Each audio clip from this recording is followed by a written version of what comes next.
Bonsoir à toutes et à tous et bienvenue dans ce troisième épisode de Tsukimi. On est pile à l'heure, pour une fois, ça change, vous voyez, on progresse. Je tiens à m'excuser au nom de toute l'équipe, on n'a pas eu d'émission cet été alors que c'était prévu, vous le savez. Tout simplement parce que en juillet il y avait des histoires de congés comme dans l'été dans une entreprise, je vous apprends rien, et on a annulé la dernière, le vrai Tsukimi 3, le premier Tsukimi 3 juste la veille parce que j'avais la crève, donc voilà, désolé pour ma crève. Merci à tous d'être au rendez-vous. En plus on a une belle émission aujourd'hui avec une super invitée, on va vous présenter plein de titres, et parce qu'on n'était pas là cet été, du coup on a plein de choses à rattraper. On va commencer par là avant d'accueillir Magla dans quelques minutes.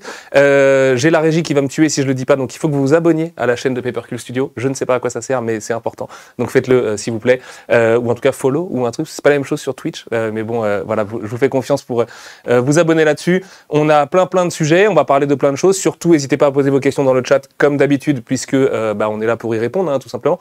Donc notamment au sujet de Tomie, Sensor et des chefs-d'œuvre tout à l'heure. Je sais qu'il y a des débats en cours et tout ça, et on est là pour en parler.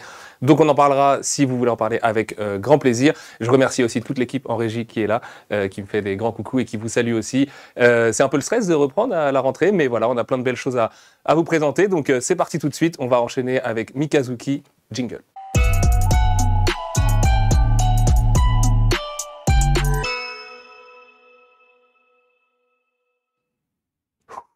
Faut que je respire, on m'a dit.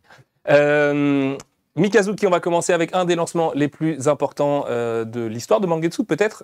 En tout cas, à mes yeux, c'est vraiment un des lancements des très importants pour nous. C'est sorti mi-août, pardon. C'est évidemment Keiji de Tetsuo Hara, Miyoaso et Keiichiro Ryu. C'est un chef-d'œuvre du Shonen Jump.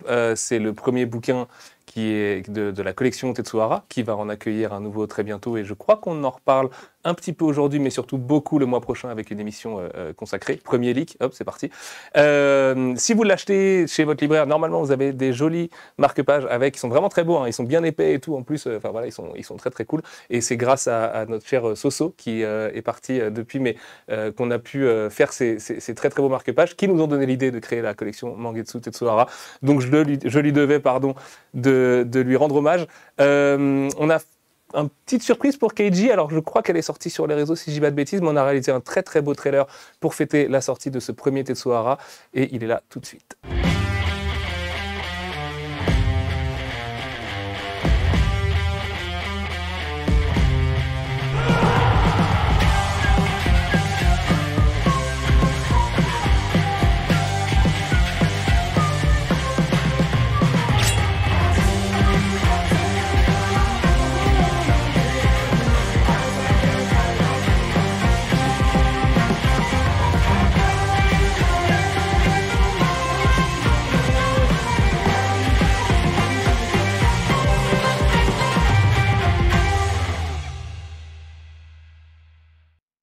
Et merci beaucoup à Pug Studio qui a réalisé ce trailer. C'était le premier trailer qu'on faisait avec lui, et je le trouve vraiment super. En plus, il était bourré de contraintes parce que quand on fait des mangas qui commencent à dater, c'est pas tout à fait les mêmes choses pour les travailler sur les différents logiciels qui mènent à avoir un joli trailer à la fin. Et vraiment, je suis très content du résultat.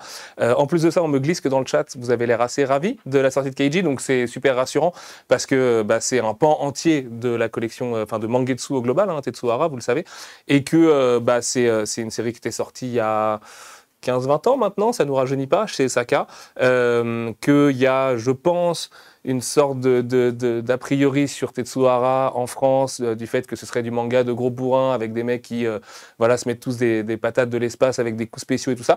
Et en fait, Keiji, c'est la preuve que Tetsuo Hara, c'est beaucoup plus que ça, que c'est beaucoup plus fin que ça.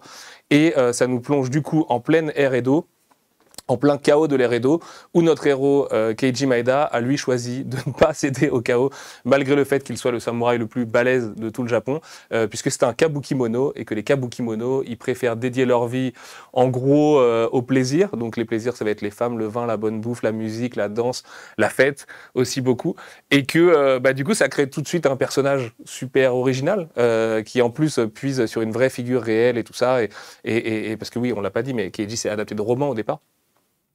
Et ça donne vraiment une sorte de vision super décalée et très différente de ce qu'on connaît de l'Eredo d'habitude. Et l'Eredo, il y en a pas mal chez Mangetsu, vous le savez, avec Butterfly Beast dont on va reparler, avec Chiruran, avec le Mandala de Feu aussi évidemment, qui lui nous plongeait dans les pas d'un peintre. Et j'aime beaucoup ce décalage, j'aime beaucoup l'humour. C'est l'occasion pour moi de saluer le travail formidable d'Odilon Grevet à la traduction, qui vraiment a fait un boulot absolument dingue, parce qu'il y a beaucoup de jeux de mots chez Tetsuhara, et c'est le cas dans toutes ses œuvres. Il y a beaucoup il y en a notamment un sur sa cape, je crois, dans le tome 2, qui est assez épique. Il y a beaucoup de finesse dans le langage et tout ça, et qui sont pas forcément simples à retranscrire. Et c'est d'ailleurs, je pense, pour ça qu'on peut prendre Tetsuhara pour un gros bourrin, alors qu'en fait, ça passe aussi par le texte, tout ce jeu autour de ce qui fait la richesse de ses œuvres. Et en plus, il est supplanté par les formidables Bakayaro, qui sont les lettreurs de One Piece, rien que ça, qui ont fait un travail absolument dingue sur les onomatopées. Alors, je sais que les onos, c'est un truc qu'on a tendance à un petit peu zapper quand on lit des mangas. Moi, le premier, on était un peu tous coupables là-dessus. Là, en l'occurrence, si vous avez le temps, arrêtez-vous dessus, parce qu'il y a un travail dingo qui a été fait sous la supervision de Martin de Black Studio. Et puis, je tombe dessus, donc je suis obligé de vous la montrer. Il y a aussi toutes ces pages de chapitres absolument dingues où Hara va nous montrer un peu du décor du Japon de l'époque. Il y en a même une sur une pleine lune absolument magnifique. Alors je crois que c'est dans le tome 3. Et voilà, vraiment c'est même pas juste un plaisir, c'est vraiment un honneur de publier Hara Sensei. C'est évidemment qu'un début, mais il est encore trop tôt. Il y a encore plein de pleines lunes, on a encore plein de choses à se dire dans les années à venir. Mais voilà, commencer avec Keiji, c'est un peu comme commencer avec Tomie sur Ito, c'est-à-dire qu'il y a une forme de logique là-dedans. Et je suis vraiment ravi si ça vous plaît, parce que on va pas se le cacher non plus. Il y a aussi des mœurs un petit peu à l'ancienne dans Keiji, donc il y a des trucs qui peuvent être datés parfois, être un peu moins évidents et tout aujourd'hui. Et je pense que des retours que j'en ai en tout cas, les gens arrivent à passer au-dessus de ça et comprendre vraiment ce qui fait la force de Keiji. Et puis voilà, c'est pas tous les jours qu'on commence une maison d'édition avec un gros banger du Shonen Jump, donc c'est quand même un vrai plaisir. J'espère que l'édition vous plaît. Je vais revenir d'ailleurs un petit peu là-dessus, parce qu'il y a eu 2-3 débats cet été au moment de la sortie. Oui, on aurait pu avoir une dorure clinquante et tout ça, comme sur Chiruran dessus. On a choisi de notre propre chef de plutôt partir sur un Pantone. Donc on vous l'avait expliqué avec Carole dans la dernière mission ce qu'est un Pantone, et je la salue bien fort si elle nous regarde. Un Pantone, c'est la garantie d'avoir toujours la même couleur. Donc c'est le cas, le rouge qui est là est le même que le rouge qui est là, qui est le même que le rouge qui est là. Comme elle avait dit, Carole, la dernière fois, La Poste et Coca-Cola. Le jaune de La Poste et le rouge de Coca-Cola. Et ben voilà, un Pantone, c'est ça. Et c'est la garantie du coup de pas avoir sur votre dos un rouge qui va baver un petit peu plus ou quoi. Et au-delà du fait que ça a un coût, mais on n'est pas là pour vous raconter toute la popote interne, c'est surtout la garantie d'une sorte de cohérence visuelle assez fine, du coup, enfin qui va pas être dans la dorure, qui va pas être dans le truc qui explose et tout, et qui va se coupler avec le papier qu'on a choisi pour la jaquette, qui est c'est un Munken du coup pour les connaisseurs, qui est un papier un peu granuleux et tout, qui va rappeler un petit peu les parchemins, le Japon féodal et tout. Enfin voilà, on a essayé de extra-diégétiquement, comme on dit, d'être un peu raccord avec le thème de la série. Et ce qu'on m'a dit tout de suite, c'est hyper fragile. Et j'étais pas mal en librairie cet été, parce que j'ai un peu baroudé. Et c'est vrai que beaucoup d'amis libraires m'ont dit superbe, c'est hyper cool de voir un Munken sur du manga, c'est pas tous les jours, de pas avoir un papier glacé, tout ça. Couché, non couché, voilà, pour encore une fois les connaisseurs. Mais c'est fragile. Donc, ça, on ne peut rien y faire. On va pas changer le papier pour le tome 3 parce qu'on se ferait vraiment hurler dessus et puis qu'on n'a pas envie, tout simplement. Donc juste, faites-y très attention. C'est pas des bouquins qui doivent se trimballer dans un sac à dos posé comme ça dedans. Mettez un petit tote bag autour, mettez un petit sac plastique, un truc pour les protéger. Un peu comme au Japon d'ailleurs, hein, où les bouquins sont vraiment très très soigneusement gardés. Parce que sinon, c'est vrai que vous allez avoir, là on le voit ici, hein, c'est un exemplaire de travail dont on sert un peu tous au bureau, c'est vrai qu'il va avoir un peu tendance à s'écorner ou quoi, et c'est le revers de la médaille, c'est-à-dire que quand on veut un truc, un papier fin, de qualité comme ça et tout, forcément derrière il est un peu plus fragile ou un peu plus quelque chose, et voilà. Ensuite, pour le fait qu'il n'y ait pas d'effet de fable ultra clinquant, c'est parce qu'il y a plein d'autres Tetsuhara qui arrivent aussi, et que ça se prêtait pas forcément à celui-ci. Mais on a prévu d'autres choses pour Soten, on a prévu d'autres choses pour Ikusanoko, on a prévu d'autres choses dans le futur. Et voilà, c'était un choix réfléchi. On va pas toujours... c'est un peu un cheat code la dorure, c'est-à-dire que ça marche très très bien et tout, mais on a envie de varier, on a envie de faire plein d'autres choses. Je spoil un peu, mais vous voyez là on a fait un très beau vernis par exemple et qui se prêtait bien à Butterfly Beast. Donc voilà, je voulais juste revenir rapidement là-dessus et puis je vais passer à la suite. Non pas que j'ai plus envie de vous parler de Keiji, simplement que l'émission du mois prochain il sera vraiment pleinement consacré. Donc on va tout de suite passer avec Chiruran tome 3 qui en plus, hop, est un des meilleurs tomes de la série, en tout cas du début de la série, parce que la série compte désormais 31 tomes au Japon, donc des meilleurs tomes, il va y en avoir un paquet, mais qui est un tome de tour dès le tome 3. Donc ça a le mérite de quand même placer le contexte guerrier de Chiruran très très vite. On est encore avec le Roshigumi, c'est-à-dire que le Shinsengumi, l'histoire, le requiem du Shinsengumi, c'est littéralement le sous-titre de Chiruran. Le Shinsengumi n'est pas encore formé, il est dans une espèce de proto-forme où voilà, nos héros sont pas forcément alliés avec les bonnes personnes, ils font pas forcément tous les bons choix politiques et tout. Mais ce qui est génial avec cette série, c'est que malgré le fait que ce soit des événements historiques réels, bah, les auteurs ils nous plongent dedans avec une sorte de folie et de dynamisme qui ressemble bien à son héros Toshizo et tous les autres persos, Kondo, Serizawa, enfin voilà, il y en a plein, on pourrait pas tous les citer, mais ils ont tous leur espèce d'heure de gloire. C'est le fameux tome du tronc d'arbre, comme on s'en souviendra dans quelques années, le tome où les armes ne sont pas forcément ce qu'on pensait qu'elles pourraient être. Et voilà, c'est vraiment un régal. En plus de ça, sur Chiruran, on peut vous annoncer quand même, un peu à l'inverse de Keiji d'ailleurs, qui a démarré tranquillement, que la série marche vraiment très bien. On réimprime les tomes 1 et le tome 2. Au niveau de la mise en place, c'est-à-dire du nombre de tomes qui étaient disponibles en librairie, on est largement au-dessus de ce qu'on avait prévu au départ. Donc, merci du fond du cœur. Je pense que ça se voyait le 26 mai quand on a fait le premier Tsukimi. J'avais un peu peur de donner d'accorder trop d'importance et de temps à Ohashi et que Chiruran se retrouve un peu lésé. Et en fait, les deux séries se tirent vraiment la bourre pour nous. Donc, c'est top. C'est la garantie vraiment sécurisée pour très très très longtemps que cette dorure va rester jusqu'à la fin de la série. Parce que vous le savez, dans d'autres maisons d'édition, vous avez dû le vivre par le passé. Des fois, une série commence avec des effets et sont abandonnés en cours de route. C'est pas parce que l'éditeur est un vilain personnage, c'est simplement que la série ne vend pas assez ou n'a pas rencontré son public. Donc ça nous force à prendre ce genre de décision horrible. Alors, en l'occurrence, en tant qu'éditeur, directeur de collection, c'est le pire truc à vivre, je vais pas vous mentir. Mais là, on va pas le vivre, en tout cas pas du tout sur Chiruran, puisque voilà, la série a rencontré son public, les libraires l'adorent, et s'il y a des libraires qui nous regardent, merci, parce que voilà, c'est vraiment grâce à vous, c'est une librairie, c'est un bouquin qui vraiment marche dans le réseau libraire. C'est-à-dire qu'on va un peu différencier les grands magasins de la vraie vie, les grands magasins d'internet et les réseaux de libraires. Et c'est la série du réseau de libraires. Donc voilà, merci beaucoup. Ça veut dire qu'il y a du conseil derrière. Ça veut dire que c'est une série que vous avez vraiment adoptée. Et puis j'entends beaucoup que ça fait du bien d'avoir une bonne série de samouraïs qui se foutent un peu sur la trogne et tout. C'est cool parce que moi j'adore ça. J'ai grandi avec ça et j'ai toujours aimé ça. Que je me rendais pas forcément compte qu'effectivement dans le marché aujourd'hui il y avait une sorte de petit creux sur le genre. Et du coup si Chiruran peut venir le combler, l'éditeur est comblé aussi. Donc voilà, je suis vraiment très très content. Et c'est sorti mi-août. Donc ça veut dire que le prochain tome arrive dans quelques jours à peine en fait, puisque les sorties ça va être le 3 octobre, le tome 4 avec sa magnifique couverture que je vois là sur le retour qui est vraiment trop cool avec deux persos que j'adore en plus, donc voilà, où en plus on va radicalement changer de thème, puisque vous verrez il y a de l'amour aussi dans Chiruran, et voilà, je vais rien dire de plus parce que je ne veux pas spoiler quoi que ce soit. L'autre sortie dont on n'avait pas pu vous parler pour le moment, qui lui est sorti le 1er septembre, ce qui veut dire un prochain tome au mois de novembre, c'est Aohashi tome 4 et sa très jolie couverture. Voilà. Regardez-la, admirez-la, elle est vraiment trop cool. Bon, comme à chaque fois avec Aohashi, on a la chance d'avoir des couvertures absolument magnifiques. Tome intéressant, puisqu'il prépare un espèce de gros twist à venir dans les prochains tomes, qui se fait très doucement. Vous le savez, Aohashi, c'est un contexte réaliste. Donc voilà, vous n'allez pas voir Ashito mettre des frappes du tigre de 50 mètres ou de sa propre surface au gardien adverse. On est dans quelque chose de beaucoup plus posé, de beaucoup plus réfléchi, où on va s'attarder un petit peu sur son quotidien à l'internat aussi, et le fait d'avoir quitté son île, et d'avoir quitté sa mère, et d'avoir quitté sa famille. Et c'est vraiment... voilà, ça poursuit l'histoire d'Aohashi avec brio. Le tome 5 et le tome 6 sont prêts, et il va se passer un truc assez dingo, et là aussi très terre à terre, j'ai envie de dire, par rapport au football, et par rapport au terrain, et par rapport à la tactique, et par rapport au positionnement. Mais voilà, c'est vraiment... à chaque tome d'Aohashi, je me dis que je suis trop fier de pouvoir publier cette série, et de commencer Mangetsu avec cette série. Et en plus de ça, la folie, c'est que la série cartonne au Japon. Vous le savez, il y a un spin-off qui a démarré il y a très peu de temps, qui évidemment sera chez Mangetsu dans quelques années, mais qui doit arriver qu'à un certain moment de la tomaison de la série.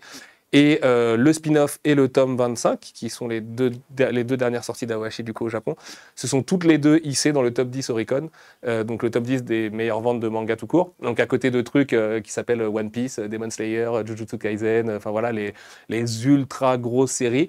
Et derrière, il y a Aohashi. Et je remercie tous les gens qui font les petits tableurs en mettant Mangetsu à droite. Moi-même, j'ai un peu de mal à me rendre compte qu'on publie une série du top 10 Oricon, mais surtout que tout ça est assez soudain. Au moment où on a acheté Aohashi, la série n'en était pas là, il n'y avait pas encore d'animé, il n'y avait pas encore tous les partenariats et tout. Et donc, quel honneur, voilà, vraiment, quel honneur. Et du coup, Janice, je crois qu'on va faire gagner des Aohashi, c'est ça ? Attendez, Janice est en train de rallumer son micro. Pardon, je suis là. Oui, tout à fait. Awashi, vous l'avez vu, n'a pas été gagné sur les réseaux. Donc, on vous invite à taper Awashi dans le chat pendant 1 minute pour avoir la chance de le voir. Et puis nous, sans plus tarder, on va accueillir notre formidable invité. Jugen, c'est parti. Et je compte sur vous pour le chat pour faire un maximum de bruit pour Magla.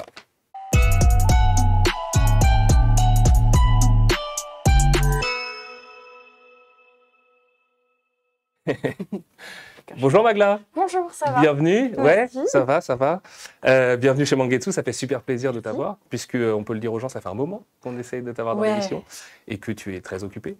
Les plannings sont compliqués, mais là c'est bon. Là c'est bon, tu es là et vraiment je te remercie du fond du cœur. En plus, j'étais sur ton live cet après-midi et je sais que tu as parlé un petit peu de nous et que tu as même peut-être spoilé un truc, hein, mais voilà, c'est pas grave, tu es dans le domaine du leak, donc oui, moi je suis une leakeuse professionnelle.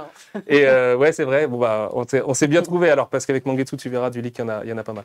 Je voulais te faire rentrer avant la partie consacrée à Junji Ito. Déjà, je vais pas te faire de l'affront, te demander de te présenter, mais que tu nous parles un petit peu de. Que tu nous parles un petit peu. Tu peux nous parler de la salle de sport, non. Donc, que tu te parles un petit peu de ton rapport au manga, surtout. D'où ça vient, cet amour du manga, parce que je sais que tu es une vraie fan, je sais que tu aimes vraiment Junji Ito, Before It Was Cool, je sais que tu aimes beaucoup d'autres choses à côté de ça. Et donc, raconte-nous un petit peu l'histoire de comment la petite Magla découvre la BD japonaise. Alors, toi, tu avais eu l'information officielle de mémoire. J'avais découvert, on va dire, redécouvert les mangas avec Berserk quand j'étais à la fac. Mais la vraie histoire, c'est que ma première approche du manga, je devais avoir 14 ans. Et ma mère, un jour, est revenue. Et je ne sais pas pourquoi, parce que ma mère ne lit pas ni rien. Hein. Elle est revenue d'un Cash Converters et elle m'a ramené tous les tomes de Vision d'Escaflowne. Okay. Et j'ai découvert le manga avec ça. J'ai commencé à lire et j'ai trouvé ça génial. Je me suis un peu arrêtée. Après, au collège, j'ai un copain qui avait les tomes de Death Note. Okay. Et du coup, toutes les semaines, je lui empruntais un tome et je lui rendais. Okay. Et donc, j'ai fini par lire un petit peu. Je ne l'avais jamais fini à l'époque. Parce qu'il n'a jamais prêté le dernier tome. Et ça, c'était très difficile. Ok, ouais, j'avoue. Ouais. Ça, c'était horrible. Le fameux tome 13. Et après, je me suis arrêtée. Je ne sais pas pourquoi. J'ai arrêté de lire pendant un moment jusqu'à la fac où, un jour, on avait une pause. Et j'ai un copain qui me parle de Berserk. Et j'ai toujours été attirée par tout ce qui était un peu dark, la fantasy, j'adore ça. Et il me dit, vas-y, teste. Et donc, j'ai acheté le premier tome et je suis tombée amoureuse. Vraiment, c'est le manga qui m'a fait tout redécouvrir. Et j'ai tout mangé, donc de tout ce qu'il y avait à l'époque, j'ai tout lu. Et ça m'a retourné. Et depuis, c'est vraiment les seinen, la dark fantasy, c'est tout ce que j'aime. Et l'horreur aussi, du coup. Important pour aujourd'hui. Oui, bah oui. Mais c'est marrant parce que du coup, Death Note, c'est vrai que c'est souvent une série par laquelle beaucoup de gens sont arrivés au manga, particulièrement les gens de la génération juste après la mienne, où nous, on était vraiment, tu vois, Sensei à Dragon Ball, je le dis à chaque fois, mais voilà, c'est pour me sentir un peu plus vieux que je ne le suis réellement. Et du coup, il y a quand même une sorte de... Je dirais pas de fil conducteur, mais bon, de Death Note à Berserk à Ito, tu vois, on peut quand même effectivement avoir des thèmes récurrents, beaucoup de dieux de la mort, beaucoup de mort tout court, beaucoup de noirceur. Et je sais, parce que tu l'as dit dans cette fameuse interview officielle, que Berserk, du coup, c'est ton manga préféré. Ouais. Mais est-ce que tu as d'autres coups de cœur de séries qui t'ont vraiment marqué en tant que lectrice? J'ai adoré Monster. Ouais, vraiment, vraiment incroyable. Après... je dirais Clémor, que j'ai commencé en même temps que Berserk, que je n'ai pas fini d'ailleurs. Mais Clémor aussi, j'adore, parce que c'était toujours un peu le même univers. Dark Fantasy, ça charque du monstre. Toujours. Après, je dirais FMA. Ouais, c'est vrai. En manga, du coup Je l'ai regardé, je ne l'ai pas lu. Ah, t'as pas lu, d'accord. Et t'as regardé quelle version? Les deux. Ok. Et j'ai aimé les deux. Parce que les gens, en général, ils ont leur petite préférence, mais non, moi j'ai aimé les deux. Et ouais, non, je pense que sinon Naruto. Ouais. J'ai quand même des classiques qui sont vraiment des classiques que j'aime beaucoup. Que tu as rattrapé après, du coup? Après avoir commencé Berserk et tout, après tu t'es remis dans le shonen. Mais en fait, moi, j'ai commencé vraiment pour de vrai avec Berserk. Et après, j'ai fait, c'est vrai qu'il y a des trucs sympas, genre One Piece, ça a l'air sympa, Naruto, ça a l'air sympa. Et ouais, après, puis c'est sans fin en plus. Tu en découvriras toujours un qui est encore mieux que c'est ça, mais c'est vrai que dans ce que je préfère, ça va rester sur les Hubbleblatt, Monster, Berserk, Claymore, SNK. Donc, toutes ces petites choses-là, c'est mon petit noyau de confort. Ok. Eh bien, écoute, je vais moi essayer de te faire sortir un peu de ton noyau de confort, puisqu'on va parler d'un premier titre qui n'a rien à voir avec de la Dark Fantasy. Je vais juste couper 2 petites minutes pour annoncer que le gagnant de Aoashi 4 sera Babenimaru. Voilà, donc Babenimaru. Ouais. Bravo, Babenimaru. Et on te contactera donc dans la semaine, Babenimaru, pour récupérer tes coordonnées. Trop bien. Super. Merci, Janice. Et donc, je disais, loin de la Dark Fantasy, loin des Shinigami et de tout ce genre de choses, on a publié un titre qui est vraiment unique en son genre, qui est une anthologie d'histoires courtes d'un auteur qui s'appelle Pumps Away, qu'on avait déjà publié sur Panda Detective Agency, qui nous présentait en gros, pour schématiser, l'histoire d'un duo de détectives, mais un peu improvisé, dans un monde où les gens se transforment en animaux, et qui devient finalement une espèce de fable existentialiste et tout ça. Les lecteurs de Pumps Away savent que l'auteur est malade, que c'est la raison pour laquelle le tome 2 de Panda Detective Agency prend un peu de temps et il prendra tout le temps qu'il faut et il arrivera, il sera génial le jour où il arrivera. Si j'en parle, c'est parce que Tout au bout du quartier est fait de récits qu'il a fait avant, pendant et après Panda, et que dedans, il va aborder notamment la maladie, au milieu de plein d'autres thèmes, et que surtout, c'est un auteur qui... je pense, passe sa vie à créer et à créer avec des manières différentes, avec des styles différents. Il y a beaucoup de styles graphiques qui ont un peu rien à voir les uns avec les autres. Il y a presque de la carte à gratter parfois et tout ça. On a des histoires qui pareil, sont super complémentaires. Et clairement, c'est un ovni parce que là, on est dans de la tranche de vie pure et dure. Et en même temps, il y a certains thèmes qui vont s'en écarter. Voilà, par exemple, là, le mariage malheureux entre désir sexuel et conscience de soi. Et il va nous faire, il va nous faire un petit passage là-dessus. Il y a des histoires ultra touchantes et tout. Et d'ailleurs, à l'instar un peu d'un Junji Ito, tu sais, qui va faire pas mal de recueils de nouvelles. Et on en parlera tout à l'heure avec les chefs-d'œuvre, puisqu'on a des petites choses à annoncer. C'est un format que j'aime beaucoup, l'anthologie de nouvelles. C'est un format qui est évidemment un peu risqué parce que t'as pas de tome 2, parce que... y a des gens qui vont aimer une nouvelle et pas du tout les autres, et personne n'a la même... Bon, je tombe dessus là, donc quand même, Psychon Quest, vous êtes pas mal à me dire que c'est beaucoup votre nouvelle préférée, et je souscris pas mal parce que c'est vrai qu'elle est extrêmement touchante et extrêmement belle, où en plus l'auteur va s'amuser à faire un peu de science-fiction, mais très, très finement, tu sais, il imagine, tu vois, un peu cette sorte d'interface de JRPG et tout dans la vie d'un enfant et tout ça, qui va lui servir un peu à passer au-dessus de certains traumas et tout. C'est un bouquin qui est vraiment précieux. Alors là, on est à des années-lumière de Keiji, ou même de l'horreur de Ito, ou même de l'action de Hawashi ou de Shiroran. C'est un bouquin évidemment... Mais on le savait un peu au départ, qui est un peu le vilain petit canard en termes de vente. Alors, j'aime pas parler des ventes et tout ça parce que la qualité d'un bouquin ne se fait pas au nombre de bouquins qu'on vend, mais c'est vrai qu'il est très derrière. Et si je voulais t'en parler et en reparler aux gens aujourd'hui, c'est parce que vraiment, il mérite d'être découvert. Je ne sais pas si c'est le format ou quoi qui fait que les gens sont pas forcément hyper intéressés ou quoi. Mais vraiment, pour les gens qui sont fans de Inyo Asano, par exemple, je pense que c'est vraiment un bouquin à découvrir. Et que voilà, c'est sorti mi-août, donc ça me tenait vraiment à cœur de vous en parler. Pardon. Hop, il est juste là, avec cette très belle couverture en plus. Ah, la couverture est je vraiment flex un peu avec la couve, parce qu'elle est quand même vraiment trop cool, quoi. Et hop, vous la voyez là, il faut que vous le comme ça. preniez, parce que j'ai ouvert le bouquin tout à l'heure et je suis tombée sur une surprise. Je ne vous dis pas quoi, vous êtes obligés de l'acheter pour voir, mais je suis tombée sur une surprise à un moment où j'ai fait « Oh !» Oui, ok, je vois de quoi tu parles, Vous êtes effectivement. obligés de l'acheter pour savoir maintenant. Je ne dirai rien. À noter, dans les retours YouTube qu'on a eu là récemment sur nos différentes vidéos d'annonces, des gens nous ont demandé, sur ce genre de bouquin en tout cas, évidemment on ne peut pas le faire pour toutes les séries et puis ça ne se prête pas à toutes les séries, de faire apparaître des trigger warnings. Et c'est un sujet hyper intéressant. Je suis assez sensibilisé à ça, notamment sur les réseaux sociaux, Internet et tout ça, parce qu'évidemment c'est important et que c'est des espaces virtuels où on est un peu tous ensemble dans des grands forums où on a, enfin, t'en parlais d'ailleurs cet après-midi, personne n'a les mêmes traumas et on connaît jamais le trauma de la personne en face de soi, donc vaut mieux faire attention et vaut mieux s'aimer les uns les autres, c'est quand même vachement plus sympa. Du coup, ça m'a fait pas mal cogiter, et si d'aventure un jour on le réimprime, ou si on publie d'autres séries qui le méritent, et peut-être que l'annonce du jour sera un peu liée à ça, je pense que c'est quelque chose qu'on fera, et on le fait vraiment pour les gens enfin, que ça peut aider, quoi, de pas lire cette histoire-là parce que ça peut déclencher tel ou tel trauma. Alors après, évidemment, quand on est sur un recueil de nouvelles, on va faire une page entière de trigger warning, de dire voilà tous les thèmes de chaque histoire et tout, ça peut vite être lourd. Mais voilà, je sais qu'on a une communauté ultra bienveillante, donc on n'aura pas les gens qui nous diront ouais, pourquoi faire les trigger warnings. Si vous dites ça, de toute façon, ce n'est pas pour vous, donc vous tournez la page et puis voilà, après ça se passe très bien. Il y a des gens pour qui c'est important, et notamment dans un bouquin comme Tout au bout du quartier, qui va aborder des thèmes comme le suicide, par exemple. Voilà, je pense que c'est important, que ça fait un peu partie aussi de l'évolution du truc. C'est quelque chose que nos confrères américains font déjà beaucoup, et qu'on n'a pas du tout importé dans l'édition française parce qu'on a ce défaut d'être un peu vieux jeu. Donc voilà, à l'avenir, on va essayer de le faire. Alors, comme je vous dis, on ne le fera pas partout parce que ça se prête pas partout et que faire du trigger warning sur Ito, par exemple, c'est un peu si complexe. tu veux mettre trigger warning, Junji Ito. Ouais, voilà, c'est ça, exactement. Lui-même Je était un pense. trigger warning, genre ça fait peur en un seul mot. Ouais. Mais voilà, ça me tenait à cœur d'en parler parce que j'avais été assez touché par ce commentaire et que ça m'a pas mal trotté dans la tête pendant les vacances. Et donc voilà. L'autre série que je voulais te faire découvrir, Magla, avant d'attaquer la grosse bête. Ouais, c'est vrai. Ah ouais, quand on me l'a porté tout à l'heure. Vas-y, je t'en prie. Non, mais la couverture, elle est vraiment très très belle. Moi, je suis très sensible à ça. C'est vrai. Alors que j'adore l'horreur, etc., mais j'adore les choses belles.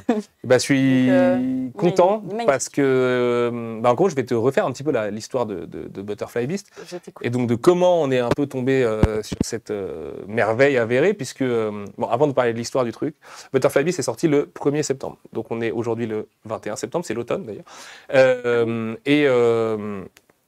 Et on avait très peu de certitudes au sujet de Butterfly Beast, parce que c'est une histoire qui est découpée assez bizarrement. En fait, les 2 premiers tomes font un recueil complet, et l'année prochaine, il y aura Butterfly Beast 2 en 5 tomes qui va venir poursuivre et conclure la série. Donc déjà, il y avait un petit peu un méli-mélo éditorial de dire ok, comment on le fait, format intégral pour le premier, oui, mais du coup, pour les 5, après on peut pas, blablabla, bref, des petits problèmes d'éditeurs de la vie courante. Mais surtout, c'est une série qu'on a trouvée dans une petite... Alors, il n'y a pas de petite maison d'édition au Japon, mais elle est vachement plus petite que les autres quand même. Et c'est un bouquin qui datait un peu. Et donc, certes, on a appris à pas en faire une règle avec Aohashi et Chiruran qui avaient plus de 25 tomes, enfin au moins plus de 20 tomes avant qu'on aille acheter les droits. Mais tu as toujours un peu ce doute de pourquoi les autres ne sont pas passés devant, parce que je l'avais feuilleté en japonais. Pour info, je ne parle pas japonais. J'allais te demander, du coup, tu parles japonais? Non, je ne parle pas japonais, donc, mais je crois que je sais à peu près reconnaître les codes d'une bonne BD. Et donc, quand j'avais feuilleté ce truc, directement chez l'éditeur là-bas, à Tokyo, j'avais halluciné, j'avais pris une tartasse, vraiment. En plus, je connaissais l'autrice Yuka Nagate, parce qu'elle avait fait un spin-off de Kuto no Ken consacré au personnage de Toki, et elle fait GIF Plus chez Komiku, qui est un peu d'ailleurs dans les mêmes thématiques d'héroïne forte, un peu brisée par la vie et qui va devoir se reconstruire petit à petit, ce qui est littéralement le cadeau de show qui porte le poids de son passé, mais on va en parler juste après.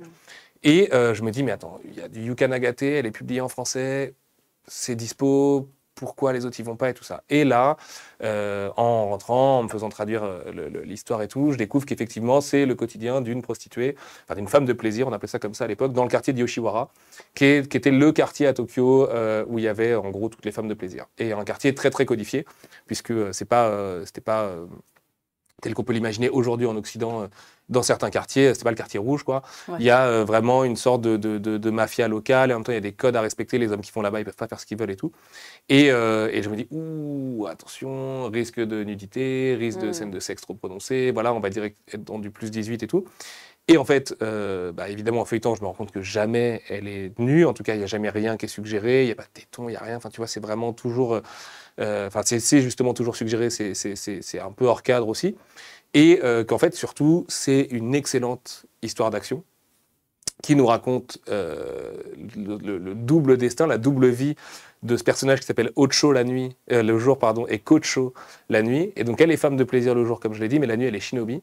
Dans une période où les shinobi n'existent plus, en gros, et où elle va devoir chasser ses anciens confrères. Et là s'enclenche la 3e couche du récit, qui est en fait un truc super philosophique sur la vie passée, le rapport aux personnes avec qui on l'a partagé, et en même temps, évidemment, mis en exergue avec le fait qu'elle doit bien les descendre dans des duels avec des sabres et se balancer des kunai et des trucs dans tous les sens, avec une autrice qui en plus maîtrise l'action comme personne. Et voilà, j'ai pris en gros une puissante tarte en me disant, mais en fait, c'est hyper profond, c'est jamais putassier, pardon du terme, c'est hyper riche en termes de BD pure, enfin voilà. Tu feuillettes le truc, tu te rends compte que l'autrice, elle sait faire de la BD, quoi. Tu vois, c'est hyper beau, c'est hyper bien découpé. C'est assez dramatique. On l'a pas mis pour public averti, chose qu'on fera pour Shigaime, on en reparlera tout à l'heure, parce que il y a pas beaucoup d'effusion de sang, il n'y a pas de bras coupés avec des détails trop gore et tout. C'est suggéré, il n'y a pas de violence. Et la violence est là, mais elle est bien faite. C'est ça, exactement. Disons que ça reste un peu tout public, quoi. Évidemment, il y a des meurtres. Enfin voilà, je te montre ça juste à toi, du coup, mais tu vois, ça reste assez gentil. Oui, je suis habituée à Berserk. Donc voilà, quand tu lis du Berserk à côté, disons que les membres coupés sont un peu moins proéminents. Et puis, surtout, il y avait ces couvertures qui sont incroyables. Et celles de Butterfly Beast 2 sont encore plus belles. Donc le bonheur de bosser sur un matériau comme ça. Mon cher Spade, dont on n'a pas encore parlé ce soir, nous a fait le plus beau logo du monde par rapport au titre avec ce B en forme de papillon pour le Butterfly. Et je suis vraiment trop fier de toute l'équipe dessus. Pareil pour le lettrage, pour la trad et tout. Enfin voilà, l'équipe a vraiment fait un travail formidable. Johan à la trad a super bien bossé. Et du coup, la bonne nouvelle, parce que du coup, je voulais en venir à ça, c'est que ça a super bien démarré, qu'on s'est retrouvé être dans les... comment on appelle ça, les articles de rentrée littéraire avec la sélection du Figaro notamment et tout. Et pour un titre qui est paru il y a 6 ans au Japon, dont personne, en gros, je dis personne, évidemment que des gens en France en avaient entendu parler, mais un peu, tu vois, on a été un peu le chercher dans un endroit où personne ne regardait trop. Et donc, du coup, voilà, le destin de ouf de cette série. Et, du coup, on est hyper rassurés parce que je dis beaucoup du coup. L'année prochaine, on va pouvoir faire Butterfly Beast 2 vraiment avec un peu, tu vois, la paix de savoir qu'on a un public. Vous savez que ça fonctionne, les gens l'attendent. Mais que les gens l'adorent surtout, quoi. Tu vois, et vraiment, on n'a que des bons retours, quoi. Et ben, c'était le but. C'est pour ça que je t'ai proposé 10 minutes avant qu'on lance de venir plus tôt dans l'émission. Tu m'as donné envie. Parce que vraiment, c'est un bouquin qui mérite d'être découvert et cette héroïne, elle est trop forte, cette autrice, elle est trop forte. Et enfin voilà. Mais j'aime bien avoir des mangakas féminins. Je trouve que même la vision, des fois, est très différente. T'es fan de Beastars, notamment. Oui. De Paru Itagaki. Qu'est-ce que c'est bien, Beastars. Ouais, quelle bête d'autrice, ouais. Ah ouais, c'est génial. Mais c'est un truc, d'ailleurs, j'en profite pour le dire, on cherche à publier toujours plus d'autrices, évidemment. Après, elles sont moins nombreuses que les auteurs masculins sur un marché hyper saturé, hyper concurrentiel. Donc on ne pourrait pas, à l'instar de ce qu'on fait sur iComics, vraiment viser tant d'autrices à l'année ou une sorte de parité et tout. C'est très très compliqué avec le manga. Je tiens à le préciser parce que je ne voudrais pas qu'on soit accusé de quoi que ce soit. Il y a d'autres autrices qui arrivent dans le de Mangetsu dans le futur. Pas forcément avec des séries qui ressemblent à Butterfly Beast, bien au contraire même. Et c'est quelque chose qu'on essaie vraiment de développer. Mais comme tu dis, il y a quelque chose chez les autrices d'une sorte de finesse et tout. Enfin, là, il y a beaucoup de persos féminins. Il y a notamment une petite fille qui est hyper touchante. Et c'est vrai que, enfin voilà, Yuka, elle est super balèze pour écrire ces persos-là. Et Ocho est un personnage complexe. Tu sais jamais trop. C'est Frank Herbert qui disait, un peu à la mode, Frank Herbert en ce moment, qui disait tout héros devient un enfin, en gros, tous les héros vont devenir des anti-héros, ça dépend juste à quel moment tu arrêtes ton histoire. Et je suis hyper d'accord avec ça, particulièrement dans Butterfly Beast, puisque tu finis les 2 tomes, tu sais qu'il y a un Butterfly Beast 2 qui arrive, puisque clairement la fin est ouverte, mais tu ne sais pas si tu peux faire confiance à cette héroïne. Et tu te dis, mais c'est dingue en fait. Est-ce qu'elle est dans le... Est-ce que c'est juste sa quête, tu vois, d'aller buter ses anciens amis ou ses anciens amants, même parfois. C'est un peu violent, enfin, elle pourrait régler les choses différemment. L'exil, tout ça existe, mais en fait, non, parce qu'elle a un code d'honneur et tout. Et dans le Butterfly Beast 2, ça va être vraiment mis à rude épreuve, puisque tous les agissements du 1 sont vraiment repris directement dans le 2. Et voilà, c'est la rentrée. Donc, écoute, tu repars avec, je te les offre avec grand plaisir. C'est vrai C'est trop bien. Et voilà, j'ai hâte d'avoir ton retour dessus. Par contre, je le dis direct, je vais arrêter le live parce que j'ai trop de choses à lire. Oui, j'avoue. Vraiment. Tu peux lire si tu veux, je parlais de Junji Ito tout seul. Et puis, écoutez, moi, j'y vais. Est-ce qu'on avait un giveaway, Janice, sur Butterfly Beast? En fait, c'était celui-là, mais je repars avec. On l'a eu parce que la semaine dernière, mais bon, après... Mais on peut faire un giveaway quand même, parce qu'on est hyper sympa, non? Là, Janice me déteste, parce que c'est elle qui s'occupe de tous les gagnants, des envois et tout ça, et qu'effectivement, on l'a fait gagner sur Twitter la semaine dernière. Eh bien, vas-y, on fait un giveaway, et vous savez quoi, du coup, Sullivan s'engagera à vous faire un petit mot dans l'envoi. Eh bien, ok, vendu. Très bien. Et donc, du coup, ça sera Butterfly, s'il vous plaît, dans le chat pendant 1 minute à tous. Bonne Tu vois, je peux même te dessiner et te faire les paroles de Superbus. Je sais pas si tu sais, je suis très fan de Superbus et je chante tout le temps Butterfly. C'est vrai? Eh ben ok, on vous fait gagner un tome dédicacé par Magla avec des paroles de Superbus, parce que pourquoi pas, après tout. Ils vont me détester, ça se trouve, la personne qui va le gagner sera en mode non, s'il te plaît. Oui, mais il sera unique, au moins. C'est vrai, il sera unique. Et tu vas le retrouver sur eBay dans 2 semaines, mais il sera unique. On va tout de suite passer au gros morceau, Magla, si tu es d'accord. Oui. C'est parti, c'est la moitié de l'émission, c'est Hangetsu, jingle.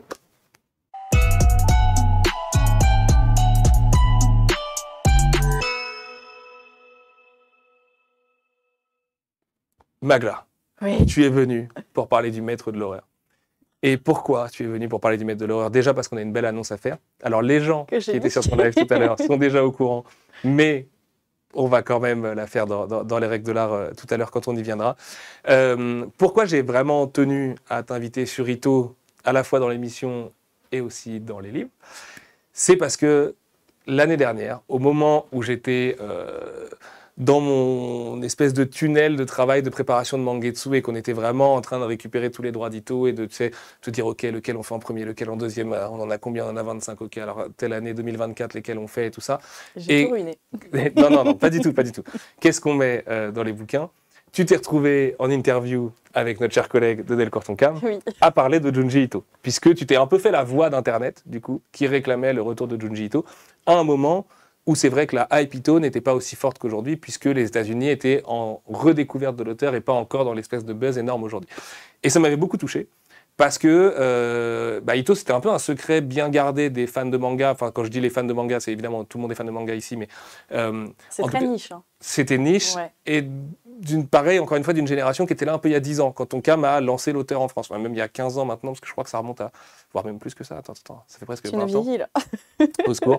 Mais voilà, c'était un peu un truc d'initié, en gros. Et j'avais l'intuition que Ito peut dépasser ces frontières-là, parce que c'est un auteur absolument extraordinaire, et je vais te laisser aussi parler un petit peu de lui, mais ça m'avait vraiment touché que quelqu'un qui n'est pas forcément que dans le manga et tout, revienne mettre ça sur la table. Alors j'ai eu très très peur à ce moment-là, parce que je dis, mince, ça ne va pas leur donner trop d'idées non plus, mais voilà, ça me tenait vraiment à cœur que tu sois là, et du coup je voulais savoir, même si j'ai 2-3 indices, comment est-ce que tu as découvert Junji Ito? Comment ça s'est passé? À quel moment tu as ouvert une œuvre de Junji Ito en te disant tiens, ça a l'air cool, c'est parti. Et qu'est-ce qui s'est passé après, quand tu étais au bout de 5 pages? Alors, je vais juste couper. Pardon, juste Janice. avant que Vas-y, ne vas-y. va pas trouver dans ta tirade après. Le gagnant donc de Butterfly Beast, c'est Aoken Sensei.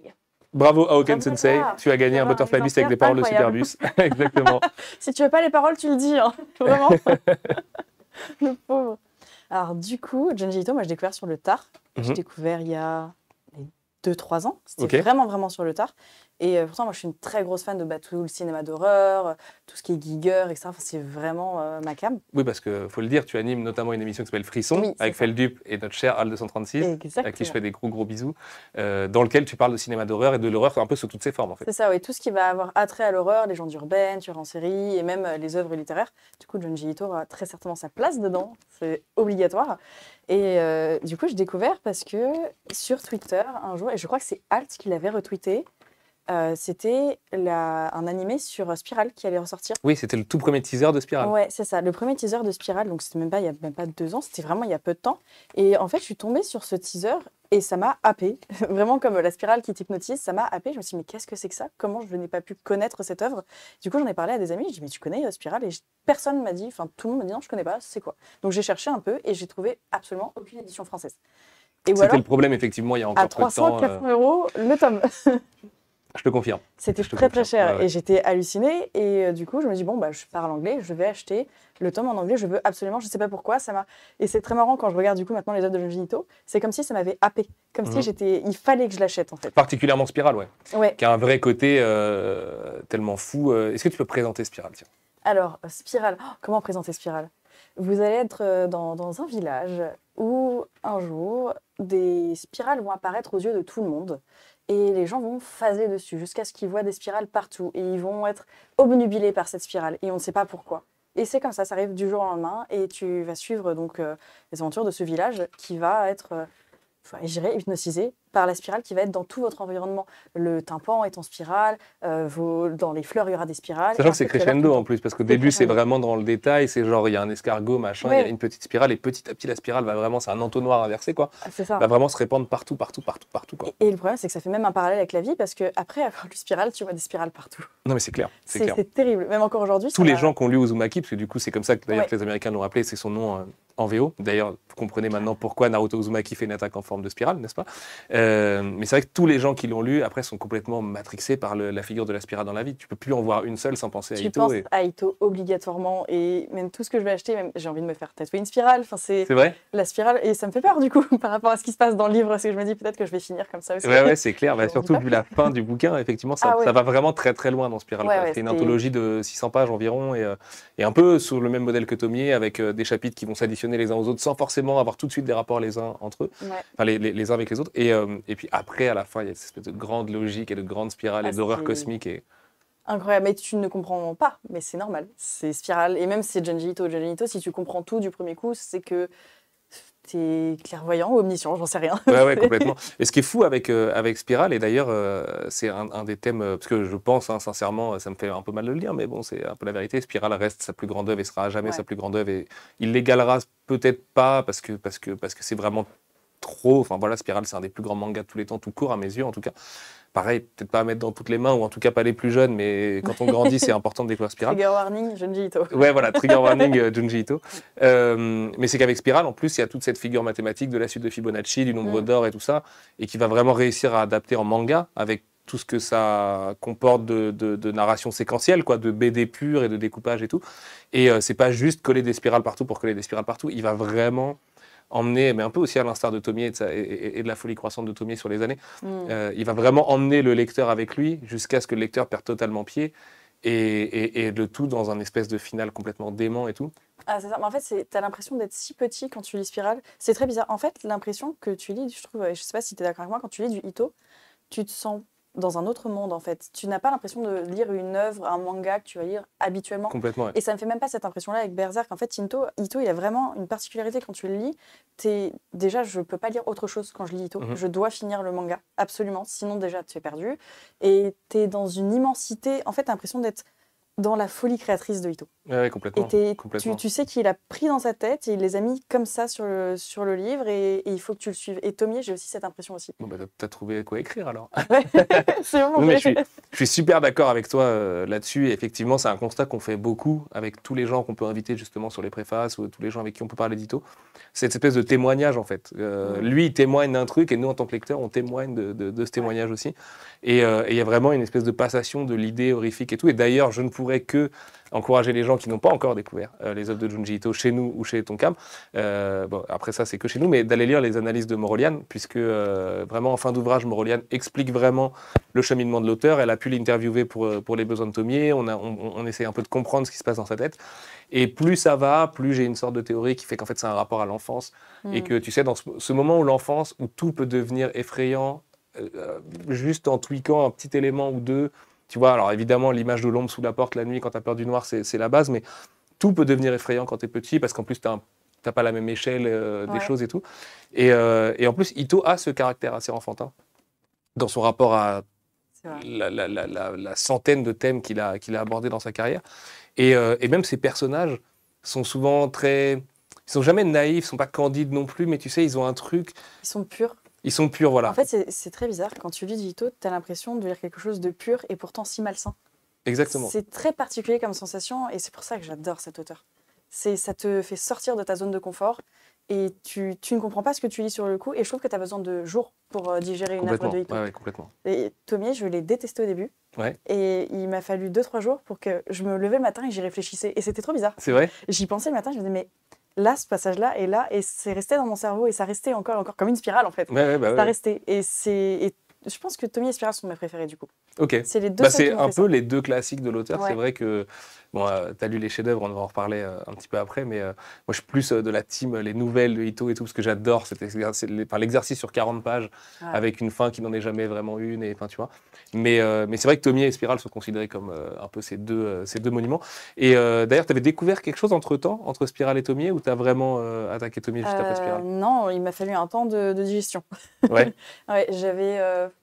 Non, je pense que je continue mon petit bonhomme de chemin à lire mes mangas habituels pour faire une petite pause. Mais je peux pas lire forcément 2 œuvres de Ito à la suite, parce que j'aime bien avoir le temps de réflexion. Quand je termine une œuvre de Ito, j'ai besoin d'avoir ce temps de réflexion, de réfléchir à l'œuvre, d'en parler avec des gens, de le digérer, de le remuer, et après je m'attaque à une autre. Ok. Et du coup, tu as lu Sensor aussi ? Ouais, et Sensor, je l'ai lu du coup la semaine dernière. Ok. Que j'avais pas encore lu, et je me suis dit, il est temps de le lire, j'ai envie de voir, et Sensor est tellement différent. C'est... Beaucoup plus moderne aussi, parce plus moderne, il est beau. Fait il y a 3 ans. Et tu as cette impression de... C'est une pureté, mais beaucoup plus naïve pour le coup. Ouais. Je trouve d'élégance, ouais, presque. Oui, c'est élégant. Et il décrit tellement bien. En fait, tout est tellement décrit parfaitement. T'as l'impression de lire un truc sur une déité, en fait, ce qui est le cas, mais pur. Et même si tu as des éléments très malfaisants et tu as des moments qui sont un petit peu dégueux, hein, évidemment, c'est pas du tout la même sensation, alors que Tommy, t'es dans la malfaisance, en fait, de A à Z. Tomie, le truc, c'est qu'effectivement, comme c'est le personnage qui a lancé sa carrière, littéralement, puisque le premier chapitre de Tomie, c'est le tout premier chapitre publié de Junji Ito ever, et que ça l'a poursuivi sur 20 ans, quasiment. Donc, tu as vraiment cet aspect du personnage qui le hantait, auquel il revenait. Parce que nous, quand on lit ça d'une traite, on s'en rend pas compte, mais c'est-à-dire que vraiment, tous les 2-3 ans, il revenait à Tomie, il refaisait un petit chapitre parce qu'il pouvait pas s'en empêcher et tout. Et il a poussé très très loin le concept du mal incarné, quoi, tout simplement. Ouais. C'est un peu Carrie en ultra clairement. pire, quoi.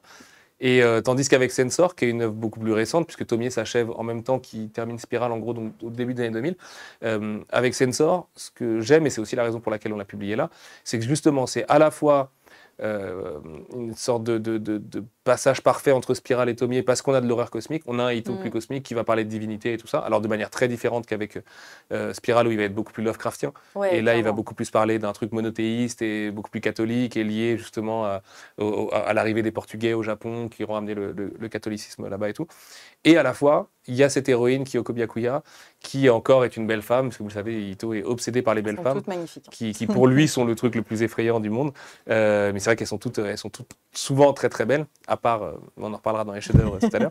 Et encore, c'est débattable, mais est-ce que Fuchi n'est pas le plus beau de ces personnages? Ah non, Fuchi, non, elle m'a traumatisée. Elle est un peu Je traumatisante, la c'est vois vrai. la nuit quand je ferme les yeux. Ouais, puis t'en as pas fini parce que dans le tome 2, il y a sûrement la pire apparition de Fuchi qui est vraiment le meilleur chapitre du coup avec elle. Mais donc oui, Sensor, c'est à la fois ça nous permettait aussi de ramener du Ito beaucoup plus moderne parce qu'il continue à produire. Aujourd'hui, on pense souvent justement à Tomie ou à Uzumaki, mais Ito, là, il a littéralement commencé une série il y a 2 semaines C'est qui génial. sera le tome 2 de Zone Fantôme du coup, donc Zone Fantôme tome 1 sortira l'année prochaine.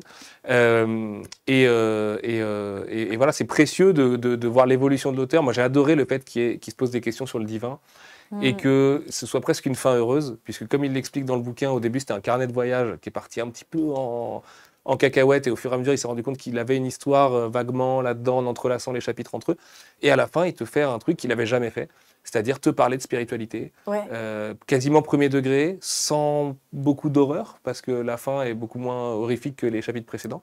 Et c'est étonnant, du coup, de le voir. En fait, je trouve que c'est une œuvre qui détonne vachement de ce qu'il fait d'habitude, comme tu dis, parce que Junji Ito, c'est jamais très, ça finit jamais très bien. Hein. Donc, et c'est toujours très ouvert, donc tu peux faire ton idée, mais tu sais que ça se passe pas bien, et tu sais que tu as cette sensation un peu âpre dans la bouche. Là, Sensor, je l'ai fermé, et je me suis dit, ça y est, c'est fini. Ouais. C'est fini, et je me sens pas mal à l'aise. Ouais, tout à fait. Tout à fait. Effectivement, mais c'est marrant comme sentiment parce que moi, c'est pareil. À la fin de la lecture, j'étais presque soulagé d'un truc, Ouais. je sais pas, c'est étrange à dire, mais le personnage, il est tellement, le personnage de Kyoko, il est tellement, puis il est mis en exergue à fond, puis il devient très, très, très important, et puis à l'échelle justement du divin et tout ça. Et t'as l'impression d'être un peu heureux pour une fois pour un des persos de Ito, Ouais. qui malgré le fait, bon, elle traverse des trucs super horribles et tout, hein, mais il y a une forme d'absolution. Enfin, tu vois, t'as l'impression qu'elle arrive au bout de sa quête et tout. Et c'est intéressant de voir un auteur en vieillissant, tu sais, parce que souvent c'est ce que disent les auteurs qui vieillissent. Plus jeune, j'étais trop hardcore, plus jeune, je voulais trop choquer, je voulais trop machin. Et du coup, c'est vrai qu'avec Sensor, on a complètement autre chose. Et au mois de novembre, mais justement, j'ai une petite info là-dessus. Alors, je vais commencer par la mauvaise nouvelle, Vas-y. avant de parler un petit peu de la bonne. La mauvaise nouvelle, c'est que les chefs-d'œuvre de Junji Ito tome 1 sera décalé. Je peux vous donner la raison, mais c'est pas passionnant. Tout simplement parce qu'on n'a plus de carton.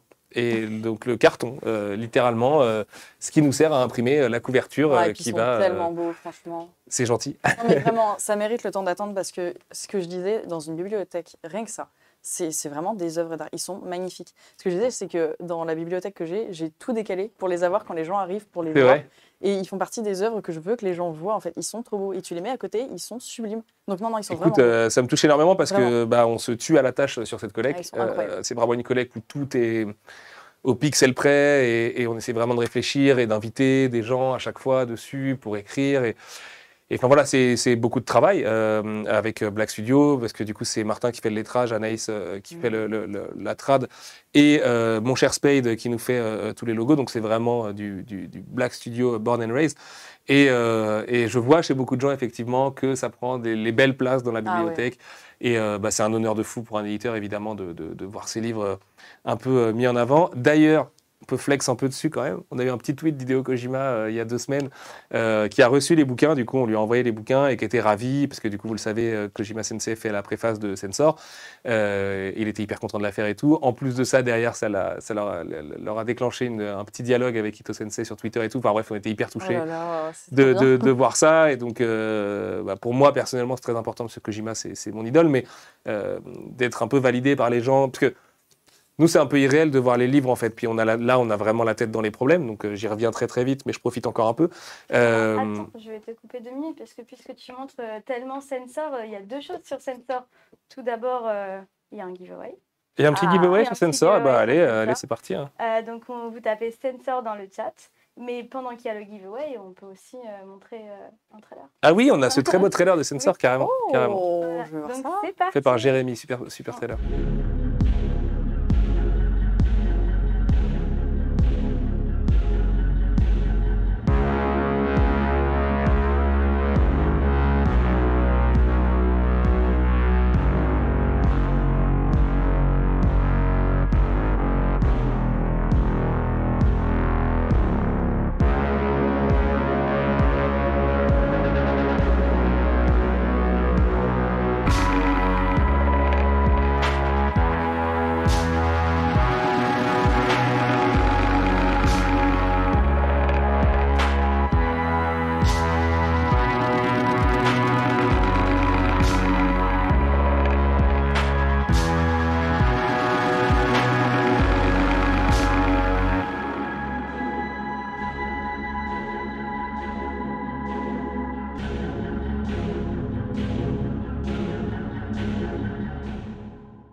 Merci beaucoup à Jérémy pour ce trailer. Jérémy qui réalise tous les trailers de la collection Junji Ito, parce que vous le savez, on fait un trailer par bouquin de Junji Ito, parce que pareil, ça nous tient vachement à cœur et tout. Et c'est vraiment du fait main. Il prend les petites planches et puis il s'amuse à les Vraiment animer et très tout. Et ouais, Ito Sensei, en plus, lui-même nous a remercié, était très content des trailers et tout. Donc ça nous a vraiment touché.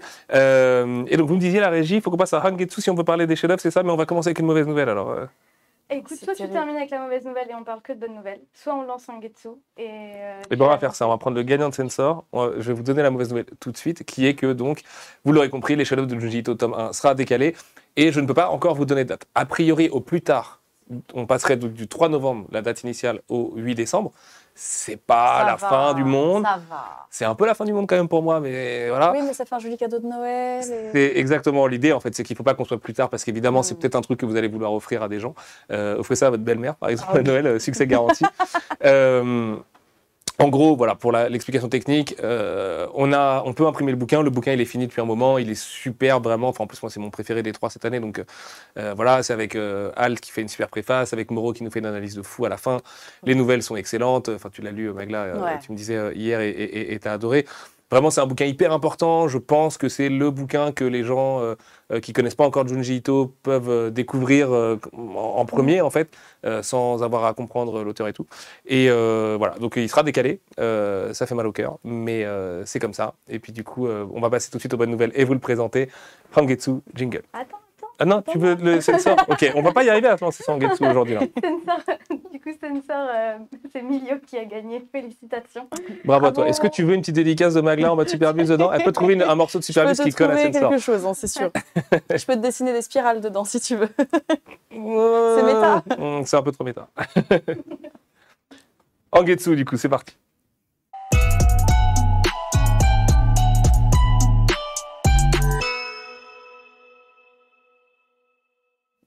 C'était pas Hangetsu, vous voyez.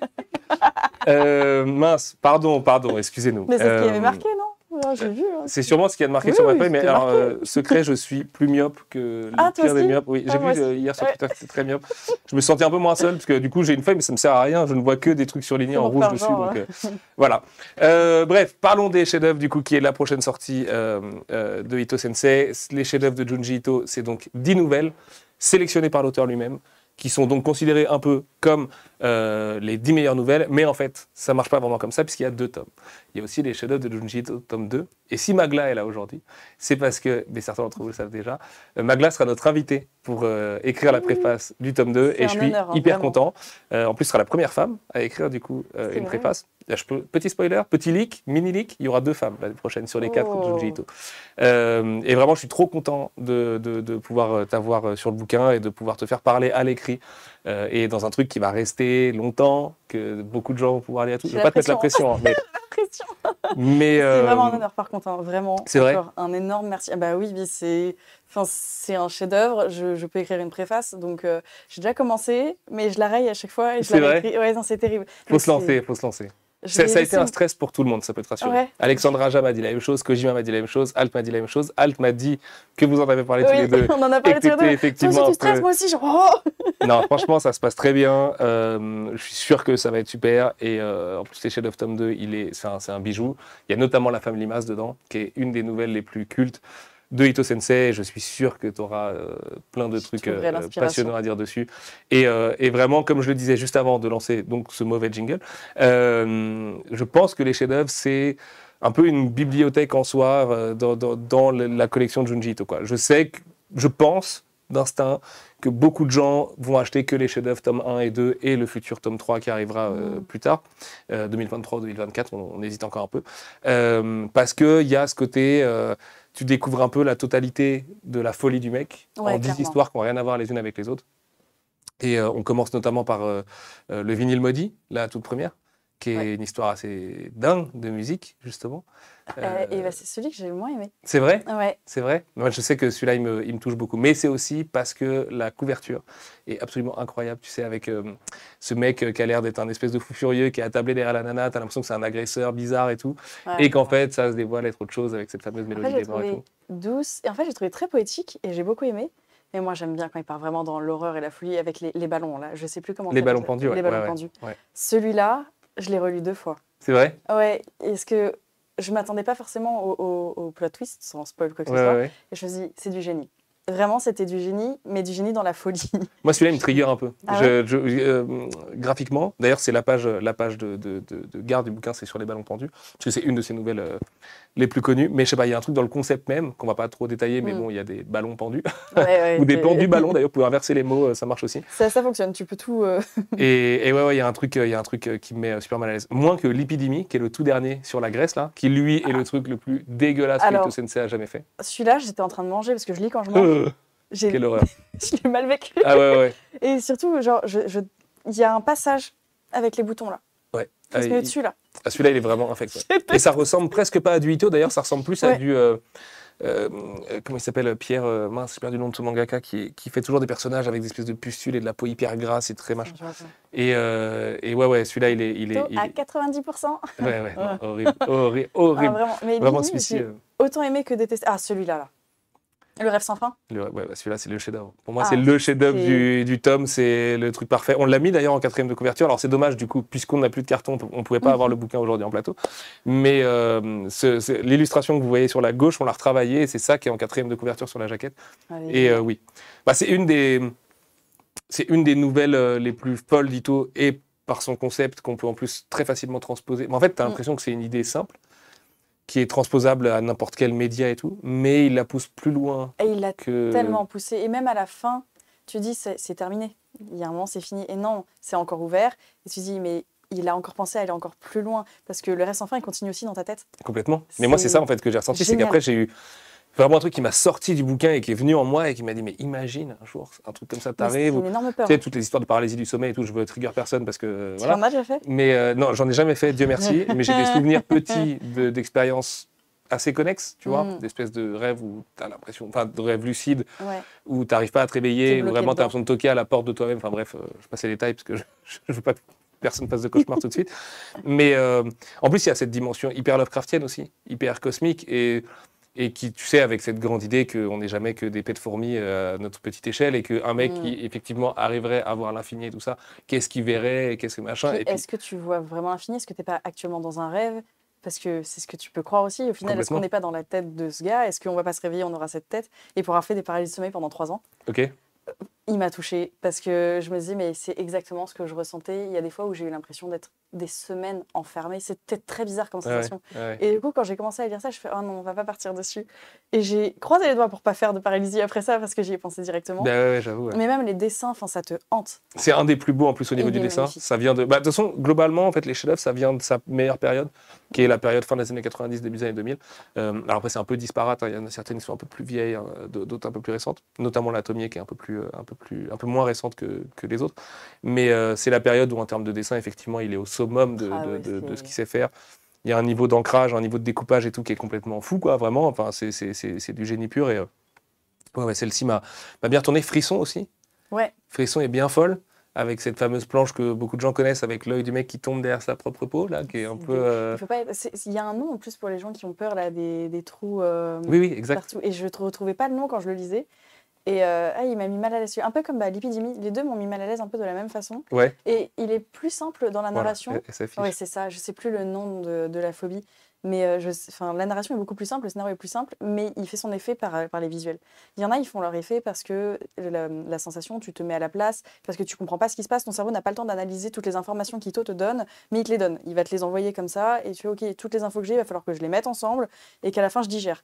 Là, le scénario est super simple, mais les images te choquent en fait. Ouais, elles sont dégueu et tu te demandes où est-ce qu'il va aller, est-ce que ça va aller bien, enfin, Et puis il reprend un des thèmes qu'il adore, qu'on voit un peu dans Tomier, tu sais, qu'il y a les maisons abandonnées avec des couples de vieux à l'intérieur et tout. Bien, ça l'obsède ça. Et il s'en sert bien dans Frisson effectivement pour justifier cette histoire d'insectes et ainsi de suite. On peut parler des vieux dans Tomier là, qui mangent le bras là? Non, c'est bien.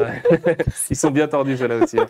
Ouais. Surtout la mère du coup qui est bien folle. Enfin, tu me diras, le grand-père se révèle bien taré aussi. Au final, pas vraiment. Pas vraiment. Sans spoiler, quoi. Mais... D'ailleurs, Tommy m'a beaucoup fait penser à, je sais pas si tu l'as vu, It Follows.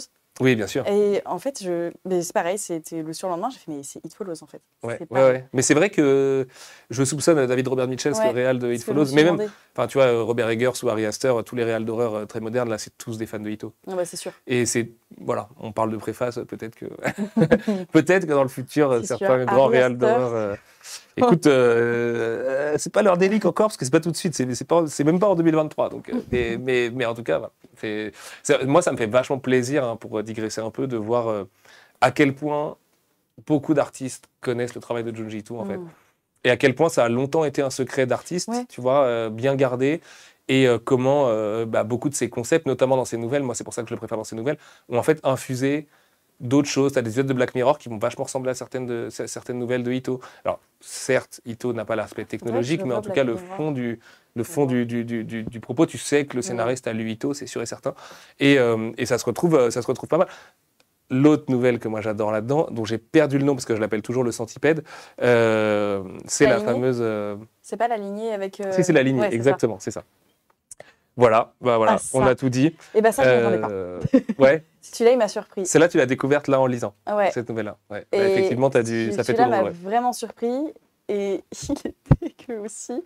Il est génial, mais il m'a mis mal à l'aise parce que je suis phobique des vers.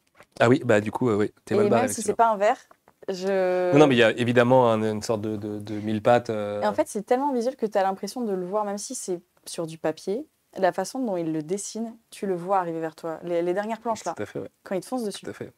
Je l'ai vu sur moi. Et c'est un conseil, mais d'ailleurs c'est vrai pour beaucoup des nouvelles des chefs-d'œuvre. Celle-ci en particulier, il faut la lire 2 fois. Vraiment, parce que la deuxième fois, tu repères qu'en fait il y a des indices partout depuis le début et qu'en fait tu pouvais deviner le truc et que vraiment il y a une sorte de... C'est évidemment le payoff avec cette planche hyper connue, donc c'est pour ça qu'on se permet de vous la montrer.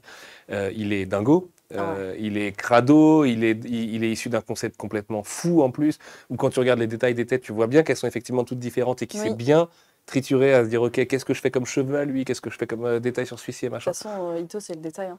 Mais c'est vrai, un truc que je conseille, tu le dis bien, c'est de lire Ito en se laissant porter sans réfléchir à trop d'informations, juste prendre ce qu'il te donne et après lire une deuxième fois. Exactement. Et d'y revenir, d'analyser effectivement sa mise en scène et tout. Et oui, ça marche sur Tomier et sur les chefs-d'œuvre, ça marche particulièrement bien. Sensor, c'est marrant parce que du coup, tu sais, quand tu es éditeur, tu les lis forcément plusieurs fois tes bouquins.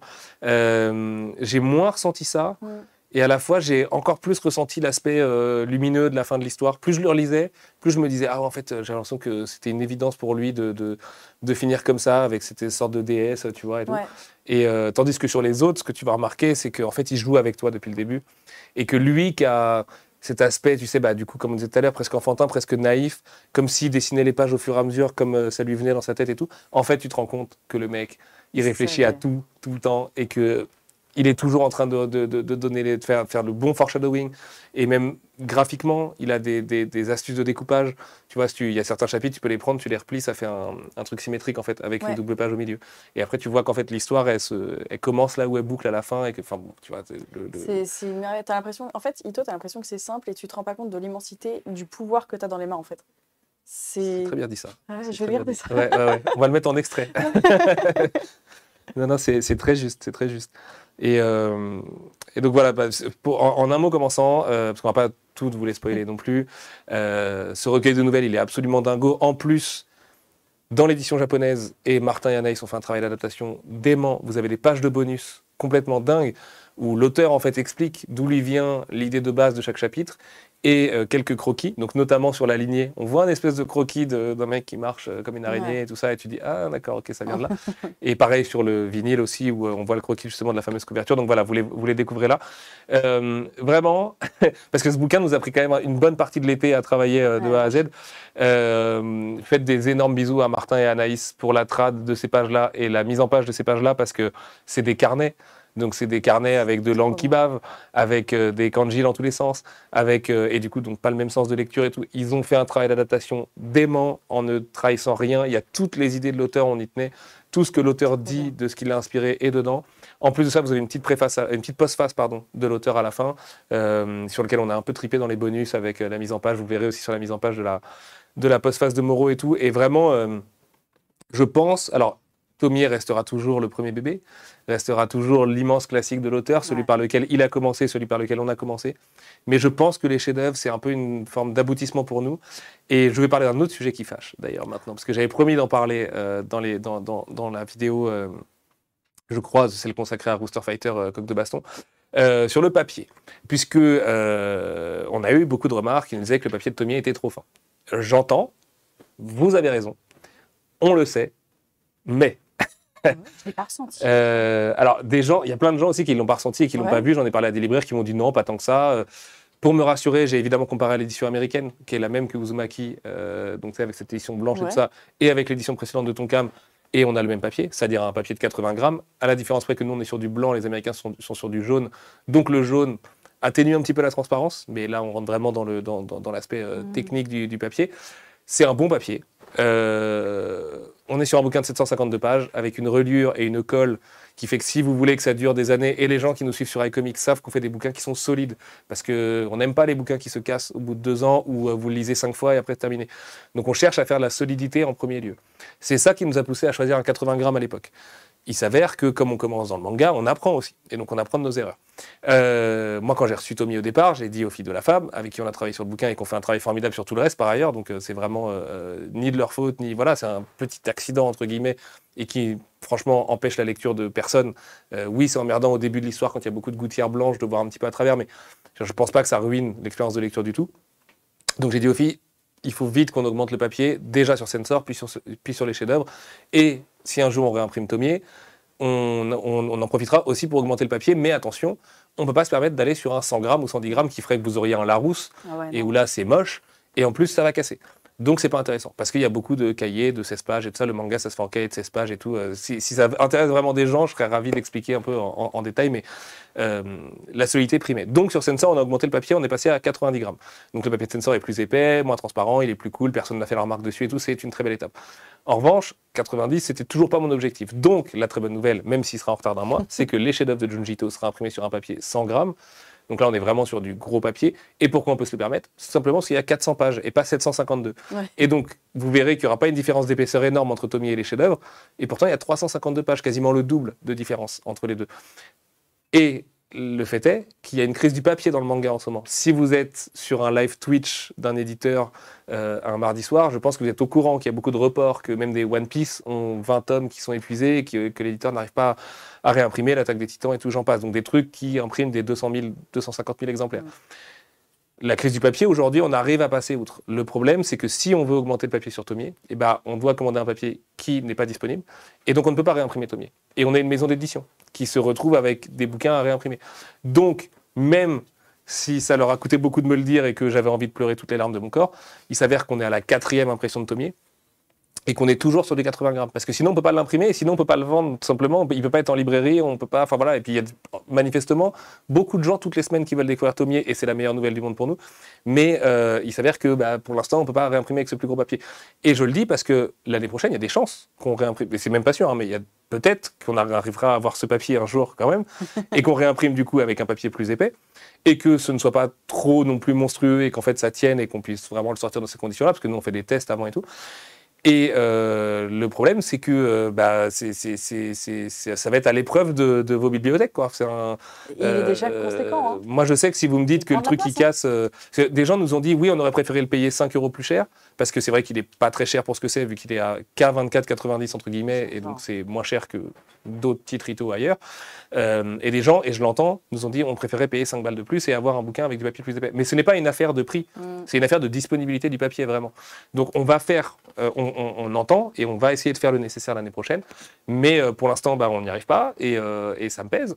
Mais pour l'instant, moi, je trouve pas ça très dérangeant. Hein. Mais voilà, il y a aussi plein de gens qui m'ont rassuré par rapport à ça. C'est juste que je voulais vous donner vraiment l'histoire transparente là-dessus, parce qu'on essaie d'être le plus transparent possible et que ces histoires de papier, c'est emmerdant dans l'édition en ce moment, que ça se répercute sur le carton. En fait, c'est des histoires de matières premières, hein, tout simplement. C'est pas votre faute, hein, vous y pouvez rien. Non, puis c'est un truc qui fait un peu peur, parce que c'est lié à un aspect écologique qui est un peu flippant. Il n'y a plus de papier, il n'y a plus de carton, il reste quoi en fait.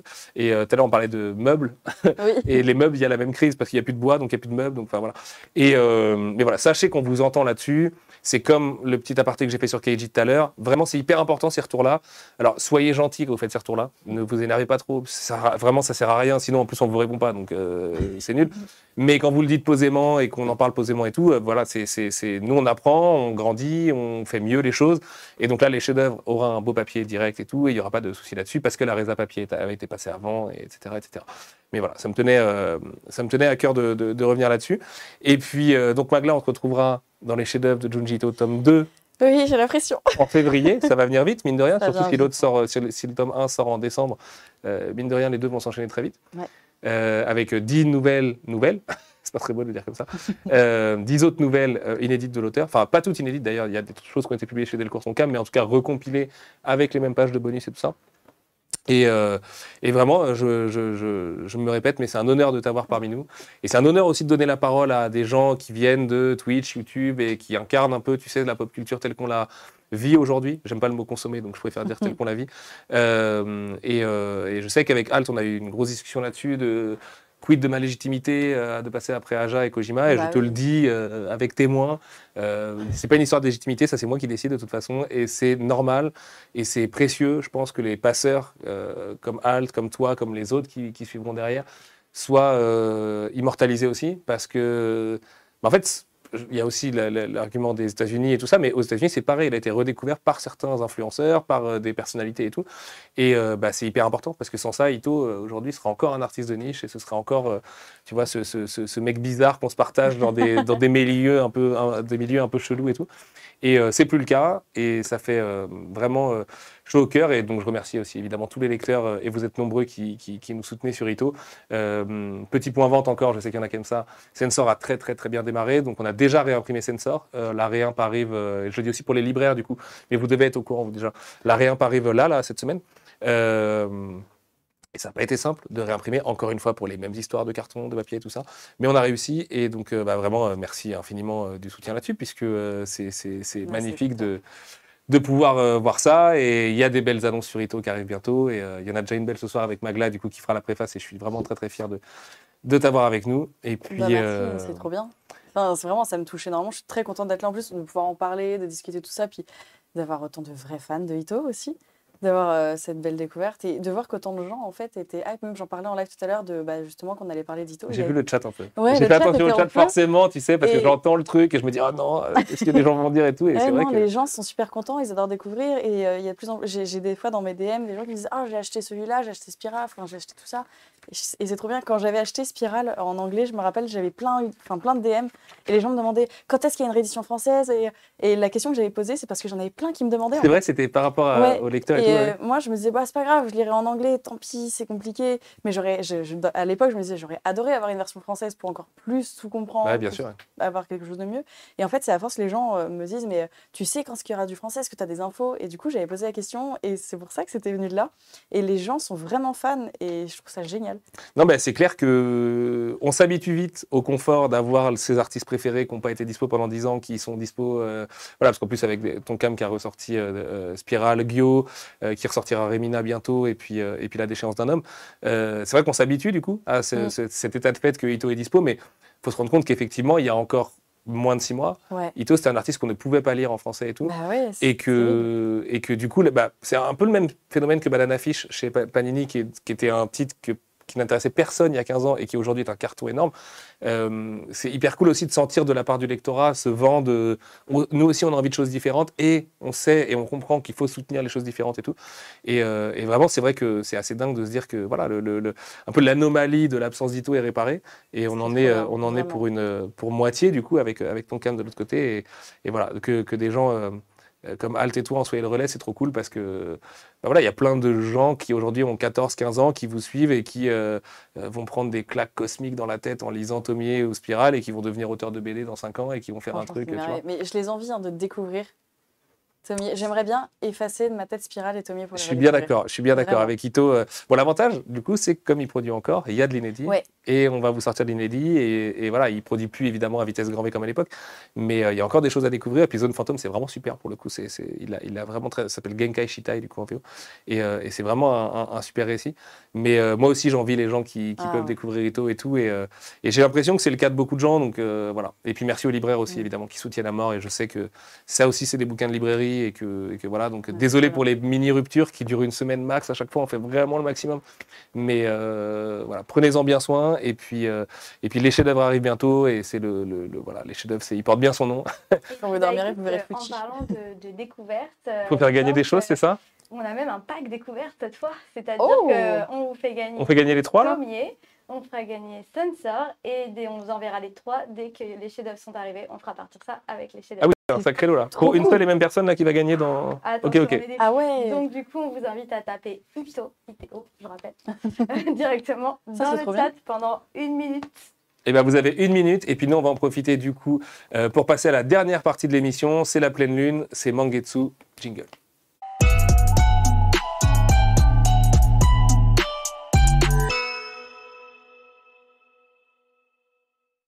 C'est la pleine lune si vous regardez dehors et tout, elle est belle et tout, et j'aimerais vraiment bien la voir parce qu'on n'a pas de fenêtre ici. Mais t'as Tomier derrière. Oui, c'est vrai. Mais je vous le répète, du coup, c'est la plus ronde et la plus lumineuse de l'année et tout, et c'est officiellement Otsukimi ce soir, le festival des lunes et le festival de la lune et tout, et ça faisait, je le disais tout à l'heure, 13 ans que ça n'était plus arrivé et tout ça. Bref, allez regarder la lune dehors quand ce live est fini parce qu'elle est vraiment très belle et qu'il n'y a vraiment rien de plus beau que la lune et je m'en rends d'autant plus compte cette année. Pour Mangetsu, on voulait revenir sur les annonces de l'été, du coup, parce que comme ça fait longtemps qu'on n'avait pas fait de live ensemble, et ça s'est vu, on a annoncé des titres entre-temps, puisqu'on vous l'avait dit à chaque pleine lune, donc tous les 28 jours, vous avez des annonces. Donc on va revenir dessus de manière chronologique. On vous a annoncé Paka de Daisuke Imai, super série en 5 tomes, qui nous raconte l'histoire d'un jeune garçon qui va rencontrer une kappa, qui n'est pas le mot qu'on balance sur Twitch en boucle dans le gaming, c'est un petit lézard, en fait, c'est dans le folklore japonais, les kappas. C'est des lézards d'eau, en gros. Et c'est des petits strums, un peu comme nous, les farfadets, tu sais, ou les trucs, comment on appelle ça, les léprechaunes, tu vois. C'est un peu l'équivalent du léprechaune japonais, exactement. Et où là, elle va avoir les traits, du coup, d'une jeune et belle adolescente qui, dans un cours de piscine un jour, va arriver sous l'eau et toucher notre héros, qui va lui-même être touché par la malédiction des kappas et qui va se transformer en reptile. Et qui va du coup devoir réussir à jongler avec sa nouvelle condition au quotidien. Et en fait, c'est surtout une super histoire sur l'adolescence, sur le corps qui change, sur le genre, sur la transformation. Et c'est un petit bijou vraiment l'auteur est un vrai génie du manga. Vous voyez là, du coup, quelques planches et tout. C'est beaucoup dans l'épure. Ce sera une série Mangetsu Life. Je ne l'ai pas dit, mais du coup, vous verrez qu'il y a beaucoup de choses qui arrivent dans Mangetsu Life pour l'année prochaine. Et vraiment, c'est un petit bijou d'une finesse et pareil, presque d'une candeur parfois. Enfin, c'est magnifique. Là aussi, c'est pour les fans d'Asano et tout, mais pas que. Et en plus, assez magique, c'est quand même cet aspect un peu body horror de la transformation du perso qui vient rajouter un truc jamais creepy, mais toujours un peu dérangeant. Ouais, toujours et c'est vraiment confluent des genres et tout. Et c'est un petit bijou. Okay, donc voilà, Magla, on te fera découvrir pas qu'à l'année prochaine. Ouais, celui-là, je veux bien aussi. J'en ai un, le prochain, je suis certain qu'il va te plaire celui-là. Okay, ça s'appelle Shigahime. Et ça veut dire en gros la princesse au croc, puisque c'est une histoire de vampire. Et que c'est une histoire de vampire en 5 tomes, ultra violente. Ce sera notre titre le plus gore, loin devant Junji Ito. C'est de l'horreur moderne. Donc avec tout ce que ça comporte d'arrachage de cœur où tu vois tout. Celui-là sera vraiment pour public averti. On a un petit extrait d'ailleurs qui va arriver en librairie tout bientôt. Enfin, tous les libraires de France. Vous allez recevoir le chapitre 1 du coup avec un petit extrait en fascicule. Parce que c'est une série auquel on tient beaucoup. Notamment parce qu'on a envie aussi de faire des séries plus courtes et pas que des Aohashi qui vont durer 35 tomes. Donc des séries qui vont commencer et se conclure sur l'année. Et Shigahime, c'est vraiment, voilà, là aussi des couvertures sublimes. C'est l'histoire de 2 jeunes ados au début. Je vais juste faire le synopsis du tout début parce qu'après il y a vraiment une histoire de caste et de famille de vampires qui s'affrontent à travers les âges et tout. Au début, tu as 2 adolescents qui donc veulent un peu découvrir la sexualité et ils n'y arrivent pas, un peu prototype de l'adolescent loser à l'école et tout ça. C'est un peu paumé. Et exactement. Et l'un d'entre eux dit à son pote, ah mais moi j'ai quelqu'un, on peut aller voir une femme, tu vas voir, elle va te faire découvrir un peu les trucs et tout. Et évidemment, c'était un piège. Et cette femme-là se révèle être un vampire absolument terrible. Petit warning quand même, il y a de la nudité frontale dans le bouquin, donc il n'y a jamais de scène de sexe, il n'y a pas on ne vient jamais au hentai et tout ça, mais il y a quand même, voilà, il y a des fesses, un peu plus même, mais c'est jamais trop explicite, voilà, ça ne vient jamais un truc porno, mais je suis obligé de le préciser, quand même, petit disclaimer. Et surtout, c'est pas tellement l'intérêt de la série. En vrai, j'ai même tendance à penser que bon, ce serait pas si grave si les gens s'habillaient un peu plus, mais c'est surtout au début, en plus, pour un peu choquer le lecteur et lui dire, OK, là, t'es dans une série, dans un univers qui... Tu sais où t'as mis les pieds. Normalement, au bout de 30 pages, tu te dis, OK, ce truc est complètement zinzin. Je suis dans quelque chose qui vraiment ne met aucun frein et qui va à fond et qui, en plus, mute un peu au cours de l'histoire, c'est-à-dire que notre héros qui va être frappé de la malédiction du vampire va lui-même changer physiquement, va devenir ce qu'on appelle un familier, donc il va être recouvert d'une espèce de sac à patates et avoir un design absurde, en faire une cape et tout, et il a une sorte de lame à la parasite sur l'avant-bras, et en fait il va devoir se taper avec d'autres familiers, et donc là tu rentres dans un truc beaucoup plus action, et en même temps tu as toujours ces grands thèmes horrifiques derrière et tout, lui-même et encore un adolescent qui voulait juste découvrir sa sexualité, donc il y a aussi un petit peu de ce contexte-là avec des amourettes et ce genre de choses quand il arrive à devenir humain. C'est là pareil, un peu comme Paka, et c'est comme beaucoup de titres qu'on publie chez Mangetsu aussi, j'ai l'impression. Bon, après, le manga est très ouvert à ça, mais il y a vraiment un mélange des genres et qui va jamais, enfin tu vois, il y a jamais l'action prend le pas à certains moments sur l'horreur, mais après l'horreur revient, après l'aspect un peu adolescent et tout. Il y a un super équilibre entre les trois, et le fait que ce soit en 5 tomes, c'est cool parce que tu vois, la série est vite commencée, vite terminée, tu as vraiment une narration qui va là où elle a envie d'aller sans se forcer à continuer plus longtemps ou machin, c'est pas du tout étiré.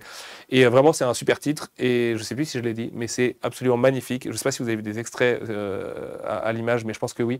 C'est sublimissime, vraiment. Naruhi Sasato, le mangaka, est un génie absolu. Et petit spoiler, il y en aura d'autres de lui plus tard chez Mangetsu, mais voilà. C'est parce que j'avais rien leaké ce soir, donc j'étais obligé de vous leaker au moins. Et on verra. Non, mais ce serait trop de spoil là. Et puis enfin, la dernière annonce qu'on vous a fait le mois dernier et qui a super bien marché, et j'en suis trop content parce qu'en plus, je me disais, où est-ce qu'on met les pieds avec ce truc? C'est Rooster Fighter et Coq de Baston. Incroyable. Alors oui, j'ai déjà entendu parler de ça. Et ben alors justement, c'est possible que tu en aies entendu parler parce que déjà la série devrait s'appeler du coup en français Rooster Fighter et sous-titré Coq de Baston. Je vous l'avais appelé Coq de Baston dans la vidéo le mois dernier.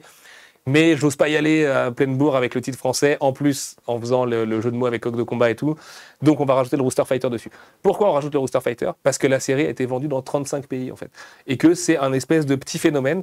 Et que moi qui pensais acheter un truc à la What the Fuck de chez Akata et qui parodie, parce qu'en fait c'est en gros une parodie de tous les shonen un peu connus, mais qui se prend quand même au sérieux et qui se moque jamais.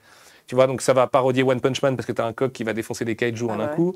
Ça va parodier l'attaque des Titans dans une scène de flashback où tu vois un adversaire à lui qui est enfermé dans une espèce de ville et tout. Oui, bah exactement. Ça va parodier Dragon Ball en invoquant littéralement la tortue de Dragon Ball dans le chapitre 3 ou 4, je sais plus. Et en gros, c'est une sorte de déclaration d'amour de l'auteur à tous les grands titres, tous les grands shonen qu'on a tous tant aimés et qu'on aime tous encore. Et à côté de ça, tu as vraiment un truc assez premier degré de l'histoire de ce coq qui veut retrouver son adversaire, à qui il veut vraiment mettre la misère parce qu'il veut se venger de quelque chose, et je ne vais pas vous dire quoi parce qu'on le découvre au fur et à mesure, qui est l'archétype du héros badass, viril, mais en même temps nul à la fois, parce que son aspect trop viril et trop viriliste, il est ridicule. Tu as une scène au début où il est avec une poule dans un poulailler complètement... Puis c'est un coq, quoi. Et puis c'est un coq. En fait, voilà, à la fin, c'est juste un coq, quoi. Et tout le monde est conscient de ça. C'est-à-dire que les gens qui le voient dans la ville disent « Mais t'es un putain de coq, mec ». Et lui, il est là genre « Ouais, je suis un coq, et alors ?» Et vraiment, le personnage est à la fois extrêmement con, fascinant, et super épique quand même. Tu vois, il y a un truc où tu as envie de l'aimer, malgré lui, mais pas à la Saitama de One Punch Man, justement, parce qu'il est beaucoup plus conscient, beaucoup plus bavard, beaucoup plus tout ça, beaucoup plus goguenard aussi, tu vois. Mais je sais pas trop expliquer cette série de toute façon, c'est complètement absurde. J'ai absolument envie de lire ça. Mais c'est un gros banger, c'est hyper drôle, c'est hyper beau aussi, encore une fois, et c'est complètement absurde, quoi, tu vois. Je vais pas dire complètement con parce que c'est pas que ça, mais voilà, c'est vraiment une série magnifique, et du coup c'est marrant de reprendre un peu les annonces de ces 3 derniers mois parce que les 3 n'ont pas trop grand chose à voir entre elles finalement, et que ce sera encore le cas de celle qu'on va vous annoncer aujourd'hui là dans quelques secondes, qui est elle aussi très différente et dans un registre beaucoup plus terre à terre et proche du réel et tout, mais vous verrez, c'est un bijou. J'espère que vous allez lui faire un accueil vraiment, en tout cas l'accueil qu'il mérite à mes yeux. Et voilà, tout ça, ça va constituer le catalogue Mangetsu 2022. Je pense que, à une exception près, on vous a annoncé tout le premier semestre de Mangetsu 2022. Alors évidemment, il y aura aussi du Ito, vous le savez, il y aura les Shadow of Tome 2 avec Magla, il y aura Frankenstein juste après, vous aurez les suites d'Aohashi, de Chiruran, de Soten no Ken, de Keiji, etc. Mais on va avoir un lancement par mois l'année prochaine, souvent sur des séries à des formats plutôt courts. Alors après, Rooster Fighter, techniquement, quand on a acheté le droit, on nous a dit ça devrait être plutôt court. Sauf que le truc est en train de devenir un tel banger et au Japon et vendu dans 35 pays qu'en fait, peut-être qu'on est parti pour une aventure qui va durer très très longtemps. Mais en plus, l'auteur a l'air de s'éclater à mort. Je vous conseille d'aller voir son Twitter. Il s'appelle Shu Sakuratani. On vous fera un petit tweet avec Manel sur notre Twitter, mais en gros, la licence a été signée, Coq de Baston, Rooster Fighter, la licence a été signée beaucoup en Amérique latine au début. Et en fait, il a dessiné le coq avec genre des chapeaux de Mexicains et tout dans plein de pays. Et à chaque fois, il fait un truc en rapport avec le pays. Donc on va lui demander évidemment, surtout nous, Français. Cocorico, évidemment, voilà. Il faut absolument. On est obligé d'avoir le coq un peu custom façon française. Mais allez voir son compte Twitter, il est à mourir de rire. Il dessine beaucoup de conneries autour et tout ça. Le tome 2 là, sort en ce moment au Japon. Et on le lancera en mai, si je ne vous dis pas de bêtises, de l'année prochaine. Et ça risque d'être une parution assez rapide. Donc voilà, et vraiment merci pour l'accueil, parce que je vous jure que quand je suis allé voir mes collègues en leur disant on va annoncer ce truc-là, c'est un coq qui défonce des gens en un coup, mais vous inquiétez pas, ça va le faire. Littéralement, toute la boîte m'a regardé, t'es complètement malade. Et je crois qu'avec le manga, les barrières sont vraiment tombées, il y a vraiment des lectures pour tout le monde et tout. Et vous l'avez pas du tout pris comme un truc qui sortirait de nulle part ou quoi. Au contraire, vous avez direct compris les gens. Ils sont habitués à avoir des trucs comme ça, c'est trop bien. Complètement. Et d'ailleurs, big up à Akata et à leur super collection What the Fuck. Il y a Teenage Renaissance là, qui est sorti, Teach Shueisha, qui est sorti la semaine dernière et qui est très très drôle. Et la collection en elle-même est géniale. Si jamais tu ne connais pas, Ladyboy versus Yakuza. Si, il me l'envoie. Si, c'est vrai. Oui, série magnifique. Il m'envoie à chaque fois, ils sont adorables en plus. Série magnifique et tout. Ouais. Enfin, toute la collecte, vous pouvez y aller. Tu seras un saumon, mon fils. Chez oui, aussi. C'est incroyable. Et voilà. Donc sur ces belles paroles, on vous remercie vraiment très fort. Alors, juste avant. On va quand même annoncer qui a gagné le... Ah mais oui, on n'a pas annoncé le grand gagnant. Excuse-moi, Janice. Mais il n'y a pas de problème, vous étiez parti dans les annonces. Du coup, Turn 37, tu as donc gagné le pack découverte Junji Ito. Turn 37 Bravo. Ok, et écoute, bravo à toi parce que tu viens... me dit-on à la régie, Pardon. Écoute, tu viens de gagner le plus beau lot de la soirée, littéralement, parce que tu vas recevoir 3 Junji Ito au pied du sapin, littéralement, début décembre. 3 fois chacun. Oui, là, t'es obligé. Puis bon, Superbus, tu nous tiens au courant si tu veux une petite dédicace. N'hésite pas, je te fais toutes les paroles. Allô, Lola, comme tu veux. Par bouquin. Merci beaucoup, Magla, d'avoir été là. Vraiment, merci infiniment d'être venu, de t'être libéré. Je sais que c'est pas simple. Je sais que tu as un planning vraiment très, très, très chargé. Donc voilà, ça me tenait vraiment à cœur. Et merci du fond du cœur, de la part de toute l'équipe aussi. Merci à vous. Tout le monde a été adorable en plus. Ils sont sympas. Hein. Ouais, franchement, ouais. Un jour, on tournera la caméra, on vous montrera la belle équipe et les 4 lurons qu'on a à côté de nous. Exactement, c'est eux. Mais oui, pourquoi pas un jour avoir la régie. Non, faut pas, ils voudront pas. J'en connais un là-bas qui va hurler. Donc, j'ai un nom de la tête maintenant. Mais voilà, merci à vous qui avez été avec nous ce soir sur Twitch. Merci Magla, merci la régie. On vous laisse avec une nouvelle annonce pour la pleine lune. Sortez dehors la voir ensuite. On vous aime très fort. Ciao, ciao. Bye bye. Je sais que si vous venez voir les vidéos de pleine lune de Mangetsu, c'est pour ce moment-là, le moment d'une nouvelle annonce de série. Et donc, je suis très, très, très heureux de vous annoncer que la prochaine série Mangetsu s'appelle Platanus no Mi. Platanus no Mi, c'est quoi? Alors déjà, Platanus no Mi, en français, ça veut dire le fruit du platane. Et je vais vous expliquer dans quelques minutes pourquoi le fruit du platane et quel est le rapport avec la thématique qu'on va développer ici. Avant toute chose, ce sera un titre Mangetsu Life, c'est-à-dire notre collection Tranche de vie. Donc un titre qui est très, très différent, évidemment, de Coq de Baston ou appelé le Rooster Fighter. Je sais, en ce moment, j'hésite un peu sur le nom qu'on va finalement donner à cette série, une série qui va vraiment dans le drame, au fond de l'humain et au fond de son thème principal qui est celui de la pédiatrie. Platanus no Mi, ou le fruit du platane du coup, c'est aussi une série de Toshiya Higashimoto, l'excellent auteur du bateau de Thésée qui est dispo chez Vega Dupuis et que je ne peux que vous encourager à aller découvrir tout de suite, enfin pas tout de suite, mais après avoir regardé cette vidéo. Le fruit du platane, c'est plus facile comme ça, c'est aussi la série la plus récente qu'on va publier chez Mangetsu, c'est-à-dire qu'elle a commencé en VO seulement à l'automne dernier, à l'automne 2020, en octobre exactement, dans le Big Comic Spirit, le fameux magazine de prépublication de Shogakukan. La série compte déjà 3 tomes et est toujours en cours au Japon et elle nous raconte les aventures de Mako Suzukake, une jeune pédiatre, c'est un élément très très important de l'histoire, qui va faire face à toutes les difficultés de son métier, particulièrement dans une société comme celle du Japon, où il y a un déclin des naissances, là aussi je ne vous apprends rien, et où elle doit faire face à beaucoup de préjugés sur le métier de pédiatre. La pédiatrie, c'est une discipline très particulière de la médecine, puisqu'elle consiste à s'adresser à des petits bouts pour les soigner, mais aussi à leurs parents, qui sont souvent très inquiets pour leurs petits bouts, ça va de pair. Également, la pédiatrie, c'est quand même un domaine où il y a pas mal de drames. Alors c'est pas forcément le fond de cette histoire, mais c'est une histoire qui va être relativement adulte dans sa perception des choses parce qu'elle est très très réaliste et qu'elle va vraiment nous emmener dans les pas d'une héroïne hyper attachante et qui est youtubeuse en tant que hobby, notamment pour un petit peu briser les tabous autour de son métier, mais pas que, et qui va être elle-même confrontée à des histoires de vie qu'elle n'a pas encore forcément vécues puisqu'elle-même n'est pas encore mère, mais elle a vraiment chevillé au cœur et au corps l'idée d'aider ces bébés qui sont en difficulté. En ça, Platanus no Mi, c'est une histoire qui va osciller entre seinen et tranche de vie. On a choisi, nous, de la mettre chez Mangetsu Life, mais ça pourrait quasiment être chez Mangetsu Seinen. Pourquoi? Tout simplement parce que derrière les traits de notre héroïne super souriante et qui donne vraiment envie d'aller de l'avant, il y a des thèmes assez difficiles. Et pas seulement avec les petits bouts, même si notre héroïne, qui a une vraie vocation pour la pédiatrie et dont le premier cas va être de découvrir une maladie qui était insoupçonnée, en tout cas que les autres médecins n'avaient pas vu auparavant, prouvant quand même son talent pour la chose, il y a aussi des thèmes familiaux assez difficiles qui vont être développés. Donc je ne vais rien vous spoiler de sa relation à ses deux parents parce que c'est des éléments très importants et qui pourraient être super spoilers du début de l'histoire. Mais il y a vraiment quelque chose que Mako cherche à prouver dans son quotidien et qu'elle va un petit peu cacher, ou en tout cas son métier va l'aider vraiment à s'épanouir à travers ces problèmes-là. Ce qui m'a vraiment fait tomber amoureux de ce titre, au-delà du dessin et du talent évident de son auteur Toshiya Higashimoto, c'est justement le fait qu'on puisse y aborder des thèmes qui sont graves, que beaucoup de parents qui ont été confrontés à des pédiatres malgré eux vont reconnaître. Enfin voilà, il y a des situations qui sont vraiment criantes de vérité, même si ça se passe au Japon, il y a des choses qui sont quand même très proches de ce qui se passe chez nous, mais surtout c'est son héroïne Mako qui est hyper touchante, qui est vraiment très moderne, qui est souriante, qui donne envie de se battre, qui a des, enfin c'est bête à dire, mais j'ai reconnu des héros de nos autres séries. Alors j'ai pas toutes les nommer, mais enfin voilà, elle a quelque chose vraiment de la battante et tout, et puis elle est tournée vers les autres, elle a vraiment envie d'aider les autres. Et il y a une sorte de finesse qui confine parfois à la grâce en fait, notamment grâce au talent de l'auteur là évidemment, qui est un mangaka hors pair, mais qui voilà nous renvoie à l'essentiel, la santé, les enfants, enfin voilà ces choses très importantes, à travers les yeux d'une héroïne pleine de dynamisme, pleine de rêves, pleine de problèmes aussi, je l'ai déjà dit tout à l'heure, notamment vis-à-vis de ses parents. Et voilà, c'est hyper touchant, c'est une série assez bouleversante par endroits et qui en même temps n'est pas du tout là pour faire du drame larmoyant, jamais. Enfin, je trouve que l'auteur a vraiment une maîtrise parfaite de ça, précisément, justement. Alors, c'est un peu invisible et tout, et puis ça va pas forcément convoquer les mêmes émotions chez tous les lecteurs et lectrices, mais Il y a quelque chose d'assez magique avec le titre dans sa volonté de jamais se laisser abattre et de donner envie de se bouger. Et vraiment, moi je connaissais assez mal l'envers du décor des pédiatres et tout, et ça fait réfléchir, et même des soignants en règle générale.